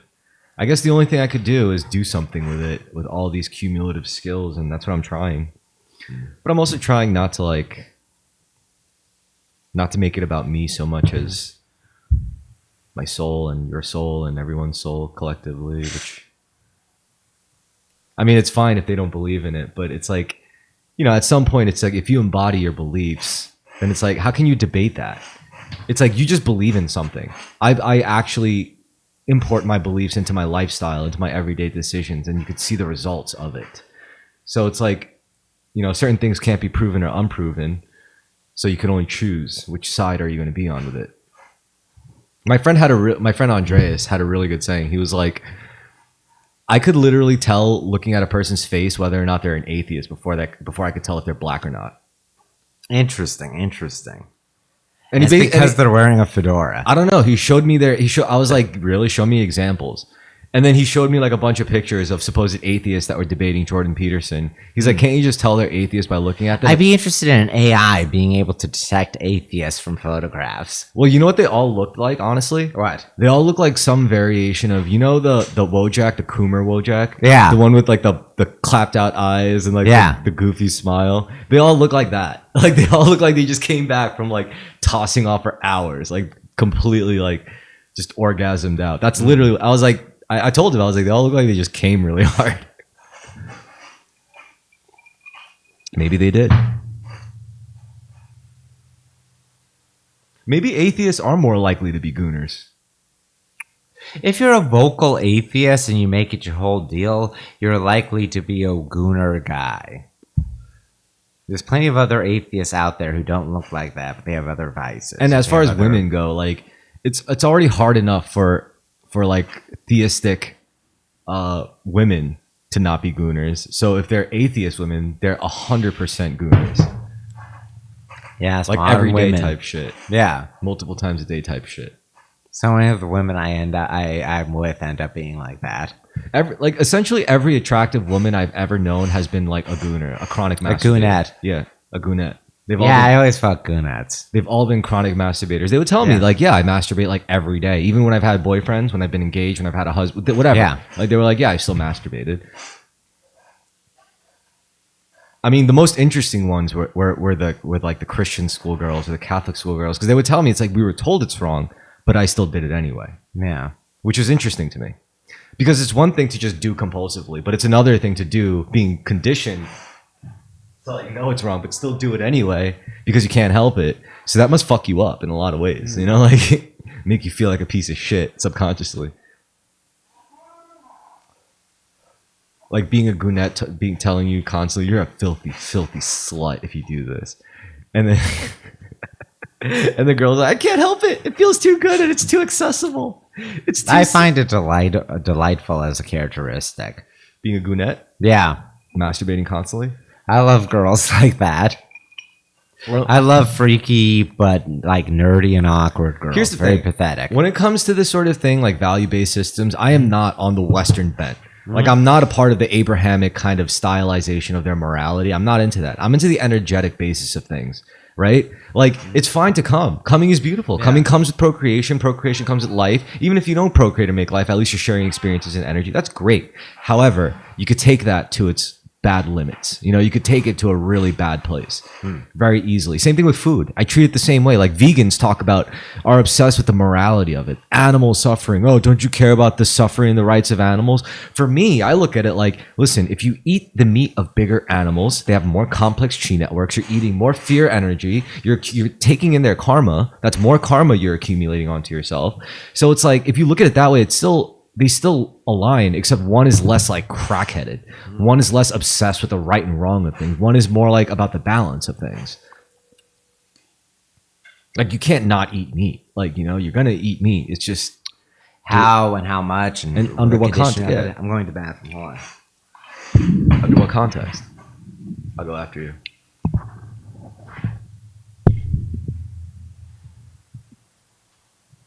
You all right, Richie?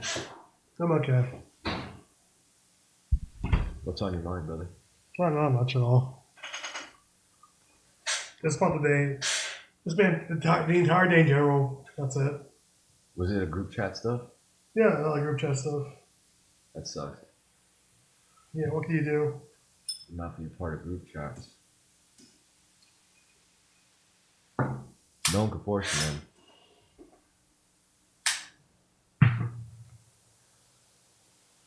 But I get you. It's your roommates. But man, when I had roommates and every time like they tried me with group chats, I just never did it. Maybe that made me a bad roommate, but I mean, it's fun to ship both, and that's Shitpost.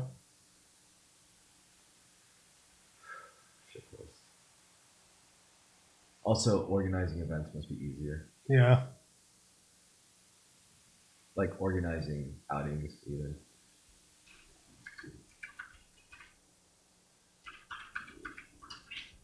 I mean, you know, you're gonna look back at this point in your life positively. You're gonna be like, "Those were the good old days." I don't know about that. Hell yeah! You know how many drugs we did? I didn't even hang out with you guys that much, but you know how much drugs you guys did and we did and I did. Like, come on! Like these are good days, bro. Not even just the drugs, but like all the places we saw, the That's true, the yeah. retarded shit we got away with, things that could have gotten us killed, but we didn't. Like we just so much shit, you know. Like we saw people like slowly just waste away. We saw people slowly rise up. We saw people slowly waste away, then rise up. We saw people rise up, then waste away. It's Rise and rub and rub dude, and raise. I got to be honest. Like I love people. I am in love with humans. Yeah. I may not be into like individuals as much as I should be, but I love humans. I really, really, really do. I would do everything in my power to keep humans around. Same. I have a deep love of humanity. I I find because like I'm an edgelord, but I really find misanthropy disgusting because I just am so Agreed. filled with love for humanity. well. I mean, the thing is, I love food. I love people. I love the entire world. I love the things that we all share. You know, for example, all the things that make us different are what we obsess over, and we kind of have to, because if Yeah. we don't focus on what makes us different, then we're gonna end up just one gelatinous blob, Yeah. fleshy blob. But I don't like obsessing over the differences. You know, I don't like at the end of the day like forgetting that we're just gonna. Well, this is where faith comes into play, so we don't have to talk about it. But I'm just saying, like, the things that make us different are temporary. You can't deny that. Yeah. Like our skin, our height, our genders, our brains, the contents of our brains, that's all temporary. The things that we both share, fear, love, gratitude. We both know loyalty. We both know what excitement feels like. We both know what sadness, emptiness feels like. Those are the things that are really human. Our politics, our culture, yes, our music, yes, all that stuff is interesting. I love it. I engage with it all the fucking time. But that's the bullshit. The real shit is the gratitude, the love, the hatred, the envy, the fear, the camaraderie, the comfort, the empathy, the hate, again, the hatred. Like it's all part of that real shit, is that pile of real shit that I'm categorizing here, that I'm trying to like formulate or create like a metaphysical container for, a tulpa of sorts.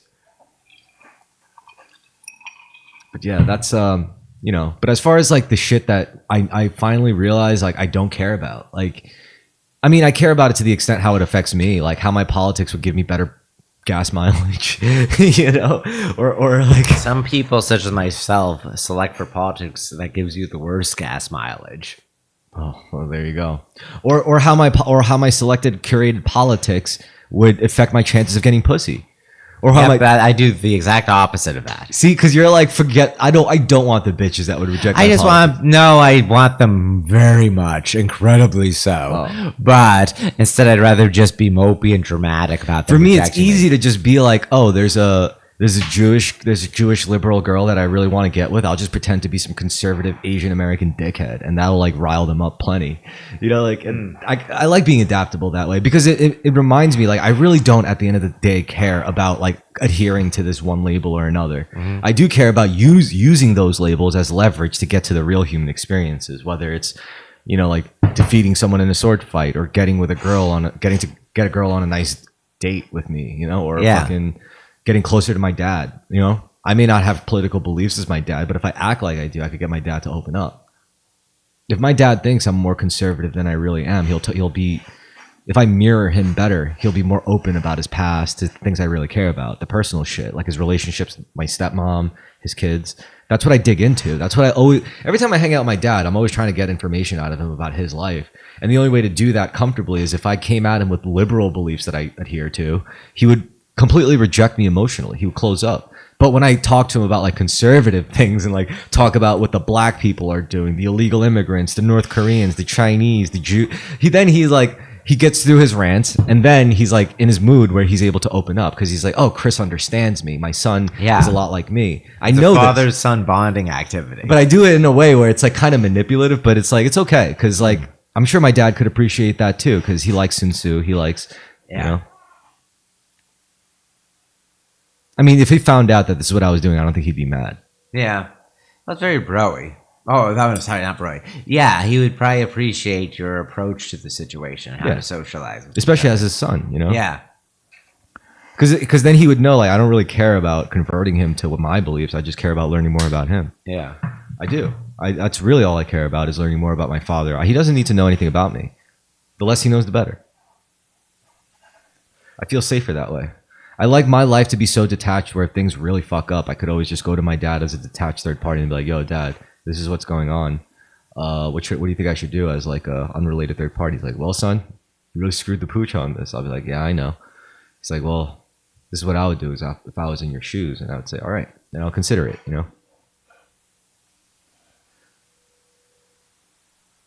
And I guess it's better I do that than us hating each other, right? Yeah, it is. It's much better. And you have a consistent, warm relationship with your dad, which a lot of people don't have. Yeah. And I also respect that he's got his own life with his own kids that he's raising with this other woman. I was just thinking about him because this month is Father's Day. Mm. Yeah, I've been thinking about Father's Day too, for obvious reasons. Yeah.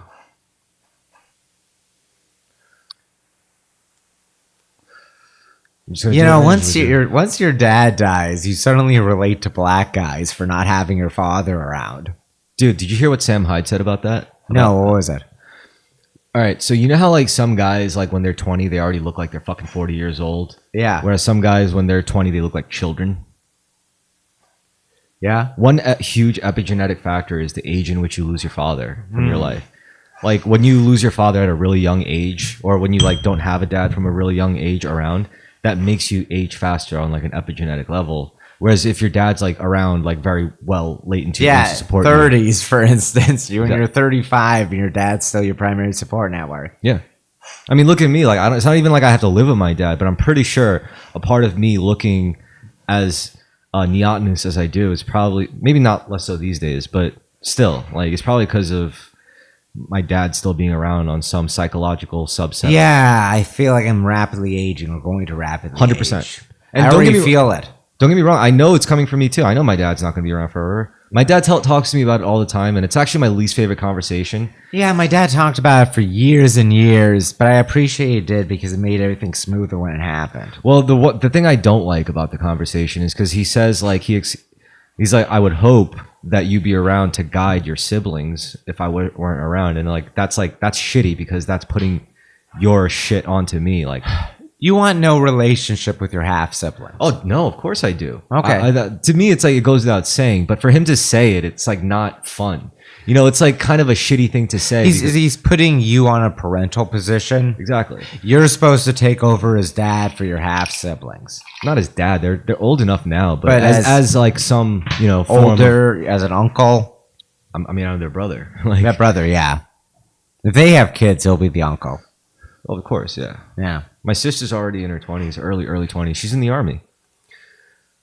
My brothers are kind of, I mean, if it was like 2008, I would say I'm really worried about my brothers. But in 2025, I'm like, yeah, they're about living the natural Zoomer life, you know?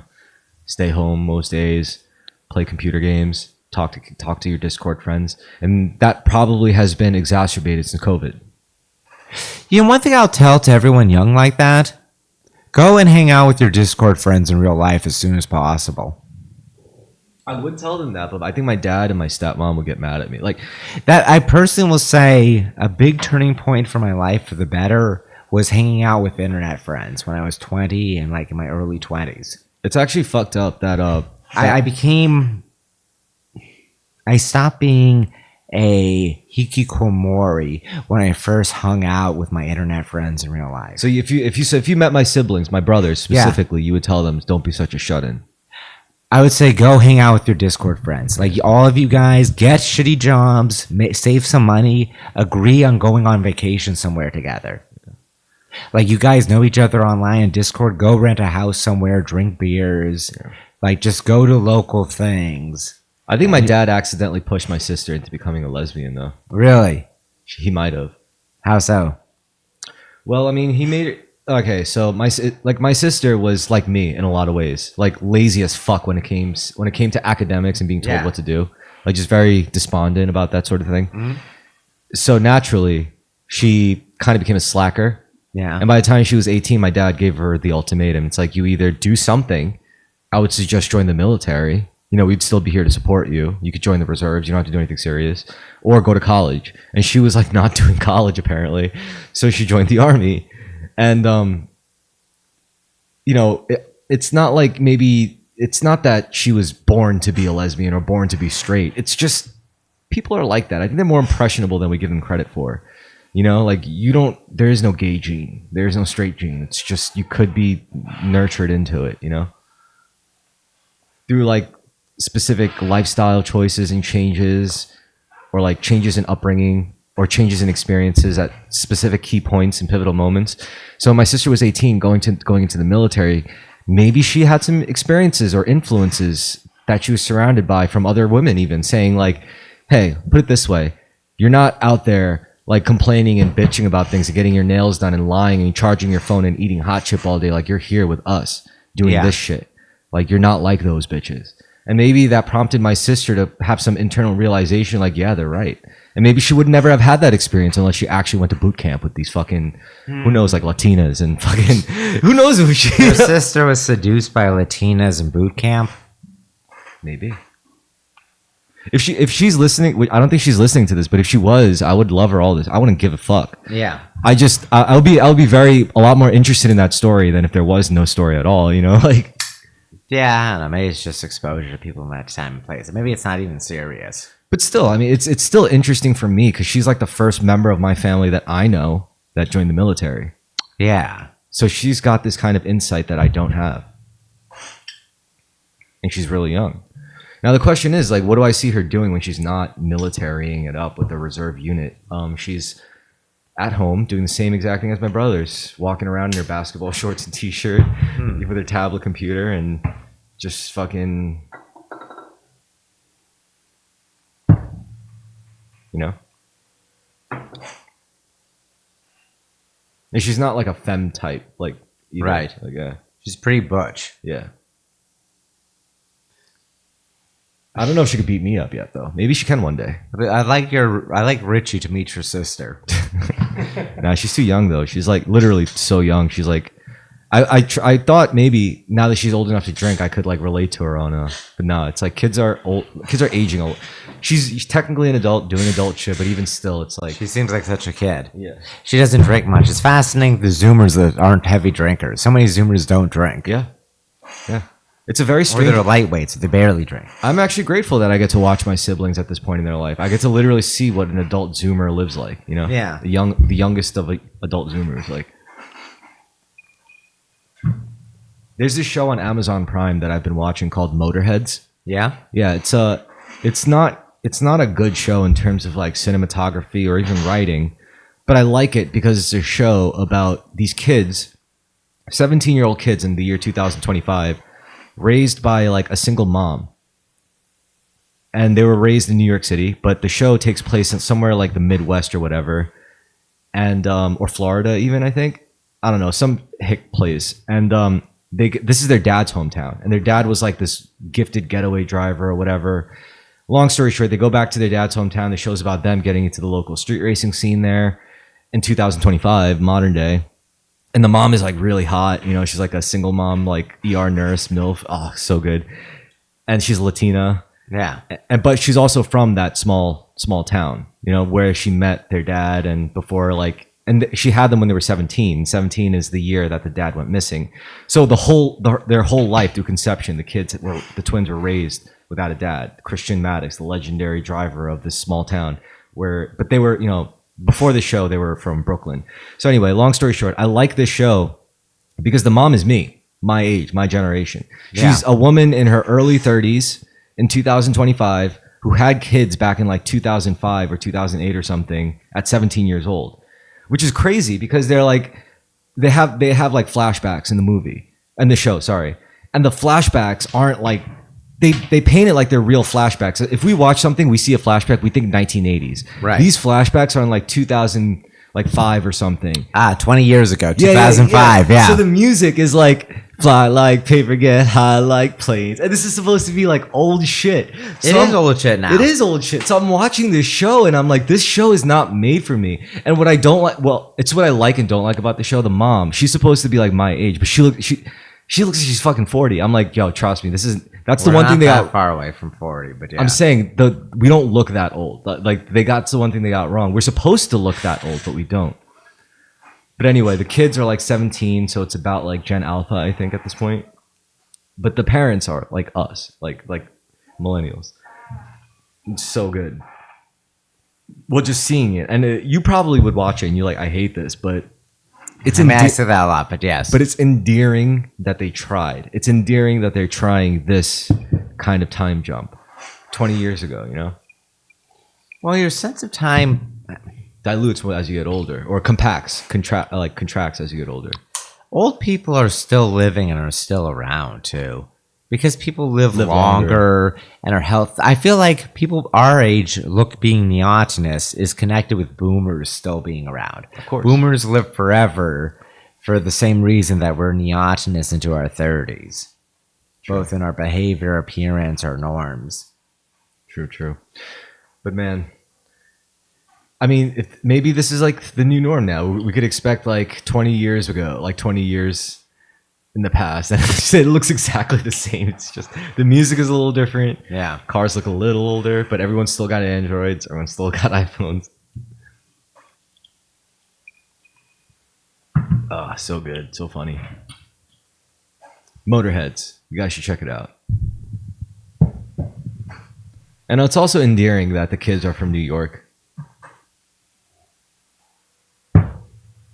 And they do act like modern New Yorkers. You know, they're smart, hard-headed, witty. And that's it. That's all you need. You don't need some Italian act. You don't need to play too hard into like cultural references anymore when depicting like the modern New York teenager. They could just be precocious teenagers now.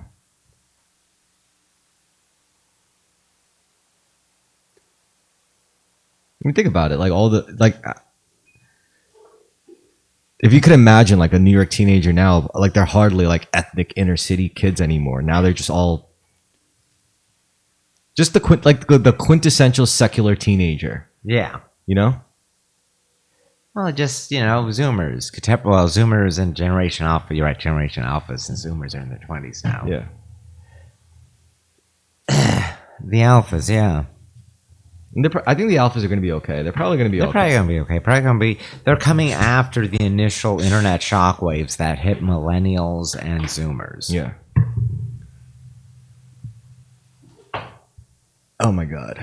And pretty soon I'm going to be getting like Gen Alpha sword students. It's going to be so weird. Yeah, they're just going to show up and they're just going to be saying skibbity toilet and talking about Riz in Ohio. Well, no, I think they're actually really smart because like a lot of the ones I get, the younger ones, they're from like immigrants. They're immigrants from some other country. Yeah? Yeah. Or like here on a student visa. A lot of East Asians, right? Like a lot of Chinese. Not always. Like a lot of from Eastern Europe, like Russia, Ukraine. That makes sense too. Yeah. Oh, interesting. So it's like East Asians and like Russian Ukrainians. Yeah.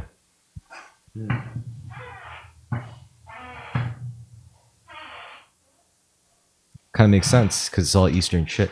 I mean, there is a subset of students in our school that are connected to the HEMA schools, and they're all like Irish, German, Polish, some kind of like those kinds of Western mutts. Yeah.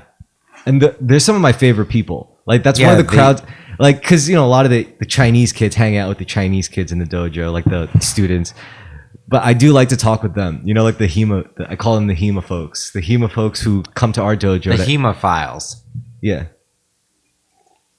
They're very knowledgeable about Western like styles of swordsmanship, fencing, and I always I like talking with them, hanging out with them. Being By the way, for people who don't know, HEMA is historical European martial arts. Yes, like European longsword type shit. Yeah. Stuff from 16th century fight manuals. Yeah, and it's nice because they're like, they're the people in the dojo that at least understand certain parts about like Western contemporary internet culture and shit like that, But at the same time, they're the people that have to follow the rules of like woke stuff, and like political correctness on that level. Whereas the immigrants, the Eastern immigrants, they're like kind of given passes and because they just don't know. They don't. Interesting cultural norms. Like you have a different social caste, what people have to be socially conscious of. I mean, don't get me wrong. Like when it comes to I think there's also a natural filter with practicing Japanese swordsmanship. Like if you're a dummy, chances are you're never going to end up like latching onto it. It's definitely got like this filter of thing. Like where if you're just a casual dude, like you're probably just gonna, even if you're not an idiot, and you just approach it casually, you're gonna take like a class or two tops, and you're gonna never try it again. Like it takes a special kind of idiot or retard or obsessive weirdo to like continuously and consistently and sustainably practice swordsmanship, because it's not the cheapest thing you could be doing. One, two, it's not like you can do it without. You could just do it thoughtlessly and without care. Like you need a lot of precision. You need a lot of dexterity. And you need a lot of consideration and care because you're dealing with weapons. If you fuck up, like there's a reason why we sign waivers when we go in there. Because like what we do in the dojo in that confined space, like someone could get hurt like that. And the fact that people don't get hurt more often is a miracle compared to any like jujitsu school or any like kickboxing school. You know how often injuries fucking happen there? Like people are getting rolled out from a hospital. Like it's a regular occurrence for them to get injured. For us, it can't be a regular occurrence to get injured, because if you get injured doing what we do, like you're probably not walking away from that, And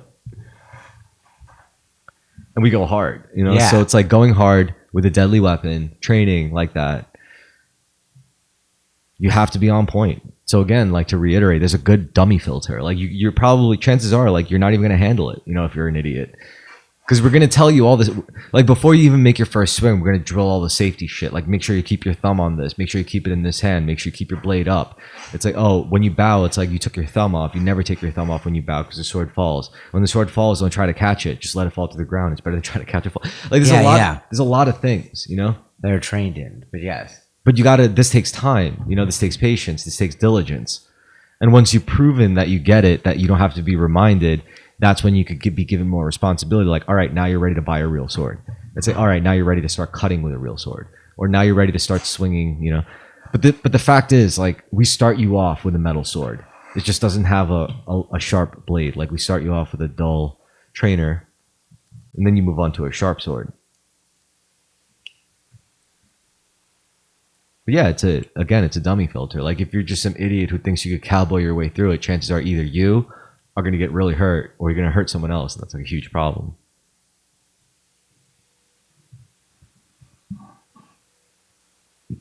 Unlike karate or like kickboxing, like you try to cowboy your way through karate or kickboxing, you'll get humbled like that. Like some bigger dude, some more skilled dude's going to come and knock you on your fucking ass. And you'll be like, damn, I suck. And you're like, yeah, you suck. You ready to learn? And it's all very rewarding. It really feels like you're living out an RPG game or an anime. I highly recommend it to both of you. Like, it doesn't have to be swordsmanship. Like, do Muay Thai, do boxing, kickboxing. No, I agree totally. Especially, I'm not getting any younger. All the more reason to do it now. It doesn't even have to be anything overtly aggressive. It could be archery. That's true. Just a physical discipline. Yeah. That you have to show up to, Yeah. It's really the procedure and the routine. Yes. It doesn't have to be fighting. It doesn't even have to be martial arts. It could be sports. It just has to be something that you don't let friends, family, romantic no one gets in the way of it, because that's all. It has to be completely self-contained. It can never be like a contingent on popularity on doing it for the. No, this has to be like religiously. No matter what happens, you have to prioritize showing up. I mean, if not for nothing, because you're fucking paying for the membership, And it's worth it. It's worth the commitment. Because think about it this way. If you can't even commit to this, how the fuck do you ever expect to commit to a marriage, a family, a career to fucking raise your family? Very PTA true. Meetings, fucking, volunteering for coaching, volunteering to be there for your kids and extracurricular factor. If you can't even do this for yourself, how can you do it for other people? If you can't even show up to your girlfriend's thing, like her things, like, she's like, oh, I have a dancing thing and I really want you to be there. It's like, well, I don't do any gay shit like that. Why would I go to yours? Do it for yourself. No, see, if you did it for yourself, you would learn to value it in other people.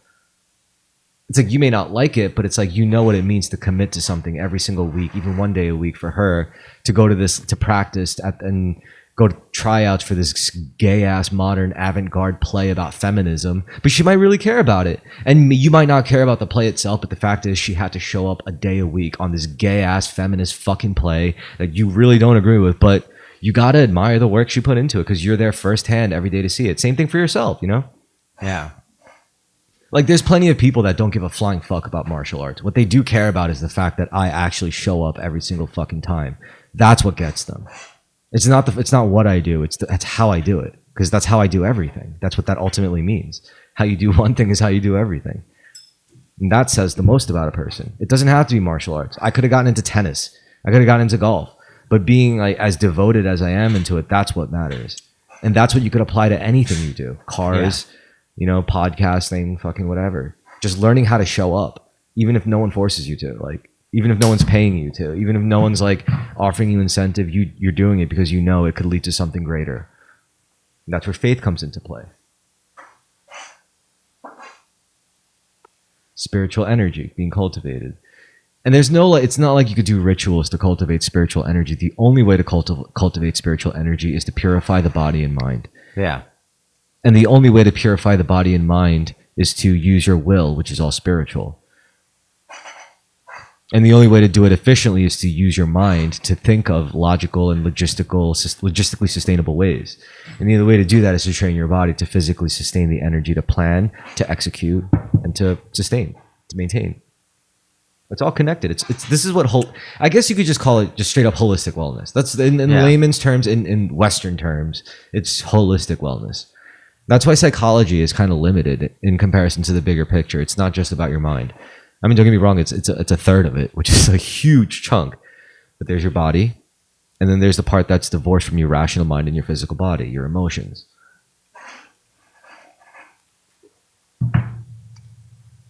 A lot of people say that's subconscious and they don't like to use the word spiritual context or the spiritual framing. And I understand that. I empathize with that sentiment. I understand with that, like, it's because we've all been through a lot of trauma from these Abrahamic institutions and these people like using religion to exploit like yeah, I understand. We've all been victims to it. Every single one of us, especially those of us that have been circumcised, like, trust me, I get it. Like I completely understand it, but I'm often the only uncircumcised man in a room. I think of it in terms of not like where I'm adhering to it, where I'm taking it back from them. Yeah. I'm taking You're reclaiming circumcision from the Jews. Oh, no, I don't mean circumcision. I just mean like the understanding of metaphysical forces outside of Abrahamic framing, putting it more into like Gnostic tradition, Hermeticism, Rosicrucianism. The ones who looked at the meta narrative as opposed to just blindly adhering to Sky Daddy for emotional satisfaction. No, it's not about that. You are Sky Daddy. Take that. How's that for a grand responsibility? We're all Sky Daddy trying to like find our way back home, pretty much. How are we doing on time? Hour 55. All right, we're almost done. And also, it's kind of connected with atheism. You could look at it all in an all materialistic framework, but the materialistic framework even has a specific order to it on the most rudimentary forms of matter. There's a weird pattern and an order forming there, which is like expressed by novel moments in historic discovery, like the Fibonacci sequence.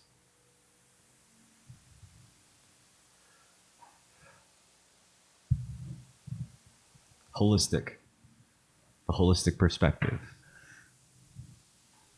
And the only thing blocking an individual from reaching a holistic perspective is your own traumas, your own hang-ups, your insecurities about yourself.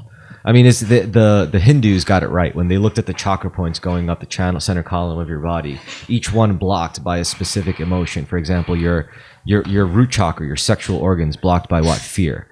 Trust me, like when you're scared for your life, the last thing you're going to be is horny. When someone's got a gun to your head, when you fear a rapist is trying to murder you. Unless you're a woman, in which case you're extra horny. No, for them, the thought of it, the edge of it, getting to not actually being in that situation, that's different.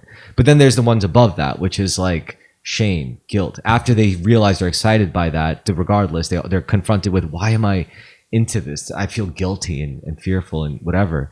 And then after that, well, first is shame, then it's guilt, then it's like, oh, the things they've already done, and say, oh, I'm such a terrible person, blah, blah, blah. And then for after that, it's going to be your chest. It's like, I'm afraid to be connected to a person. I'm afraid to love. I'm afraid to make myself vulnerable. I'm afraid to expose myself.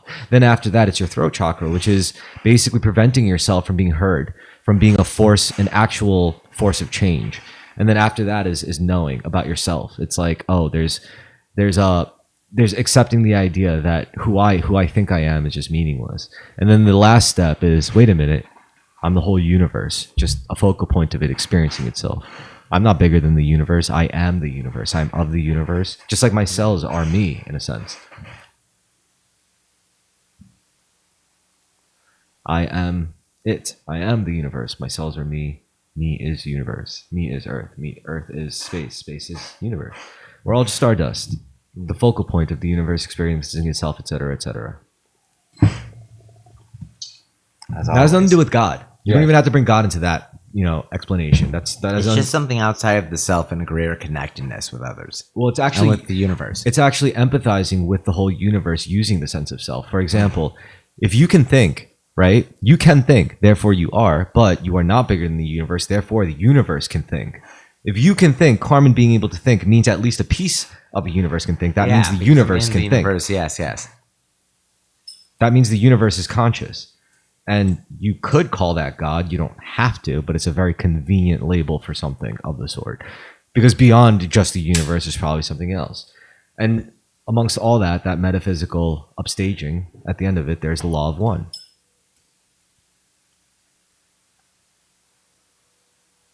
Richard, can you ask Google that real quick before we finish? Just what is the law of one? What's the question? What is the law of one according to Ra? R-A. You know, the Egyptian deity. It's all connected. Even Yes, I know. even the Kemets kind of got it.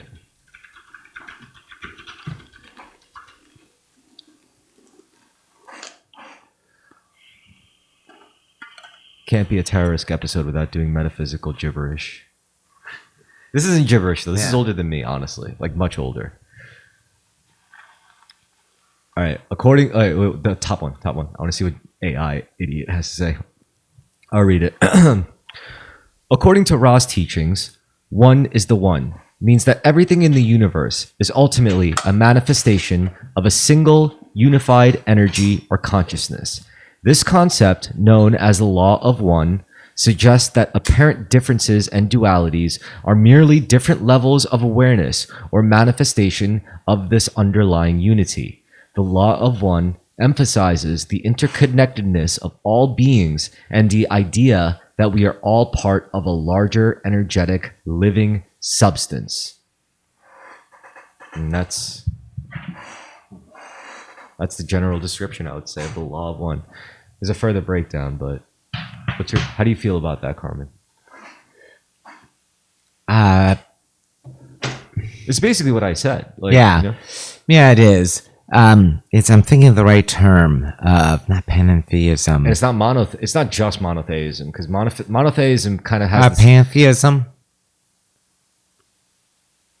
well, it's I don't know. Monism, I think. Monism. Or Monism. Monism. How about holism? Holism because of holes you're plowing. Yeah, exactly. Or WHOLEISM. Holism is when you discriminate against people based on whether you'd fuck their holes or not. No, that's H. I'm talking about WH. Holism. Oh. That sounds more like whomism. No, holism. WHOLEISM.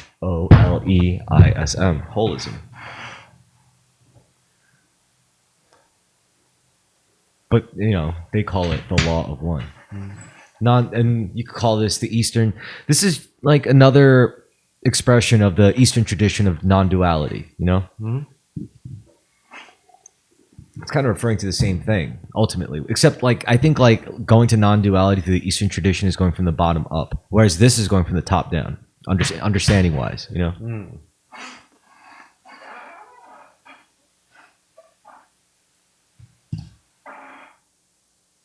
And you know, I really do think that if your life is shit, chances are it's because you're insisting this law of one is not true. You're insisting that you're so divorced from your neighbors who are doing better than you. The Chad or Stacy who's mocking you, who's out hotting you, who's outplaying you, who's making more money than you, who's got more energy than you, who's smarter than you. Like, no, it's not it at all. I mean, maybe it becomes more real that way the more you hone in on those differences and make it more real for yourself. But there's plenty of things you could change that you choose not to in that instance. You know, you don't have to do the things you do. You don't have to do the things you ought to do. You don't have to do anything. You don't even have to be alive. You just want to be.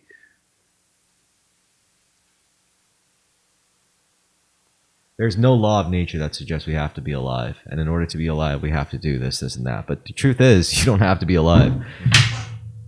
Any one of us could die, and nothing would really change. The world would keep turning. And I think that's a beautiful thing. I think that's great. I actually enjoy that a lot. Because that means I could do whatever the fuck I want. That means if everything is terrible happening around me, that means it's because I did what I wanted. If everything great is happening around me, that means it's because I did what I wanted. And right now, what I want to do is be grateful. Right now, what I want to do is be thankful for the things I get. Even if it's little or large, whatever gifts I get, I want to be thankful for it first and foremost before anything else. So thank you, New York and rest of the world. Thank you, New York. For listening. Thank you, the world. And we appreciate you joining us for another exciting installment of the Terrorisk podcast. Good night, everyone. Good night, America. Stay safe and be well.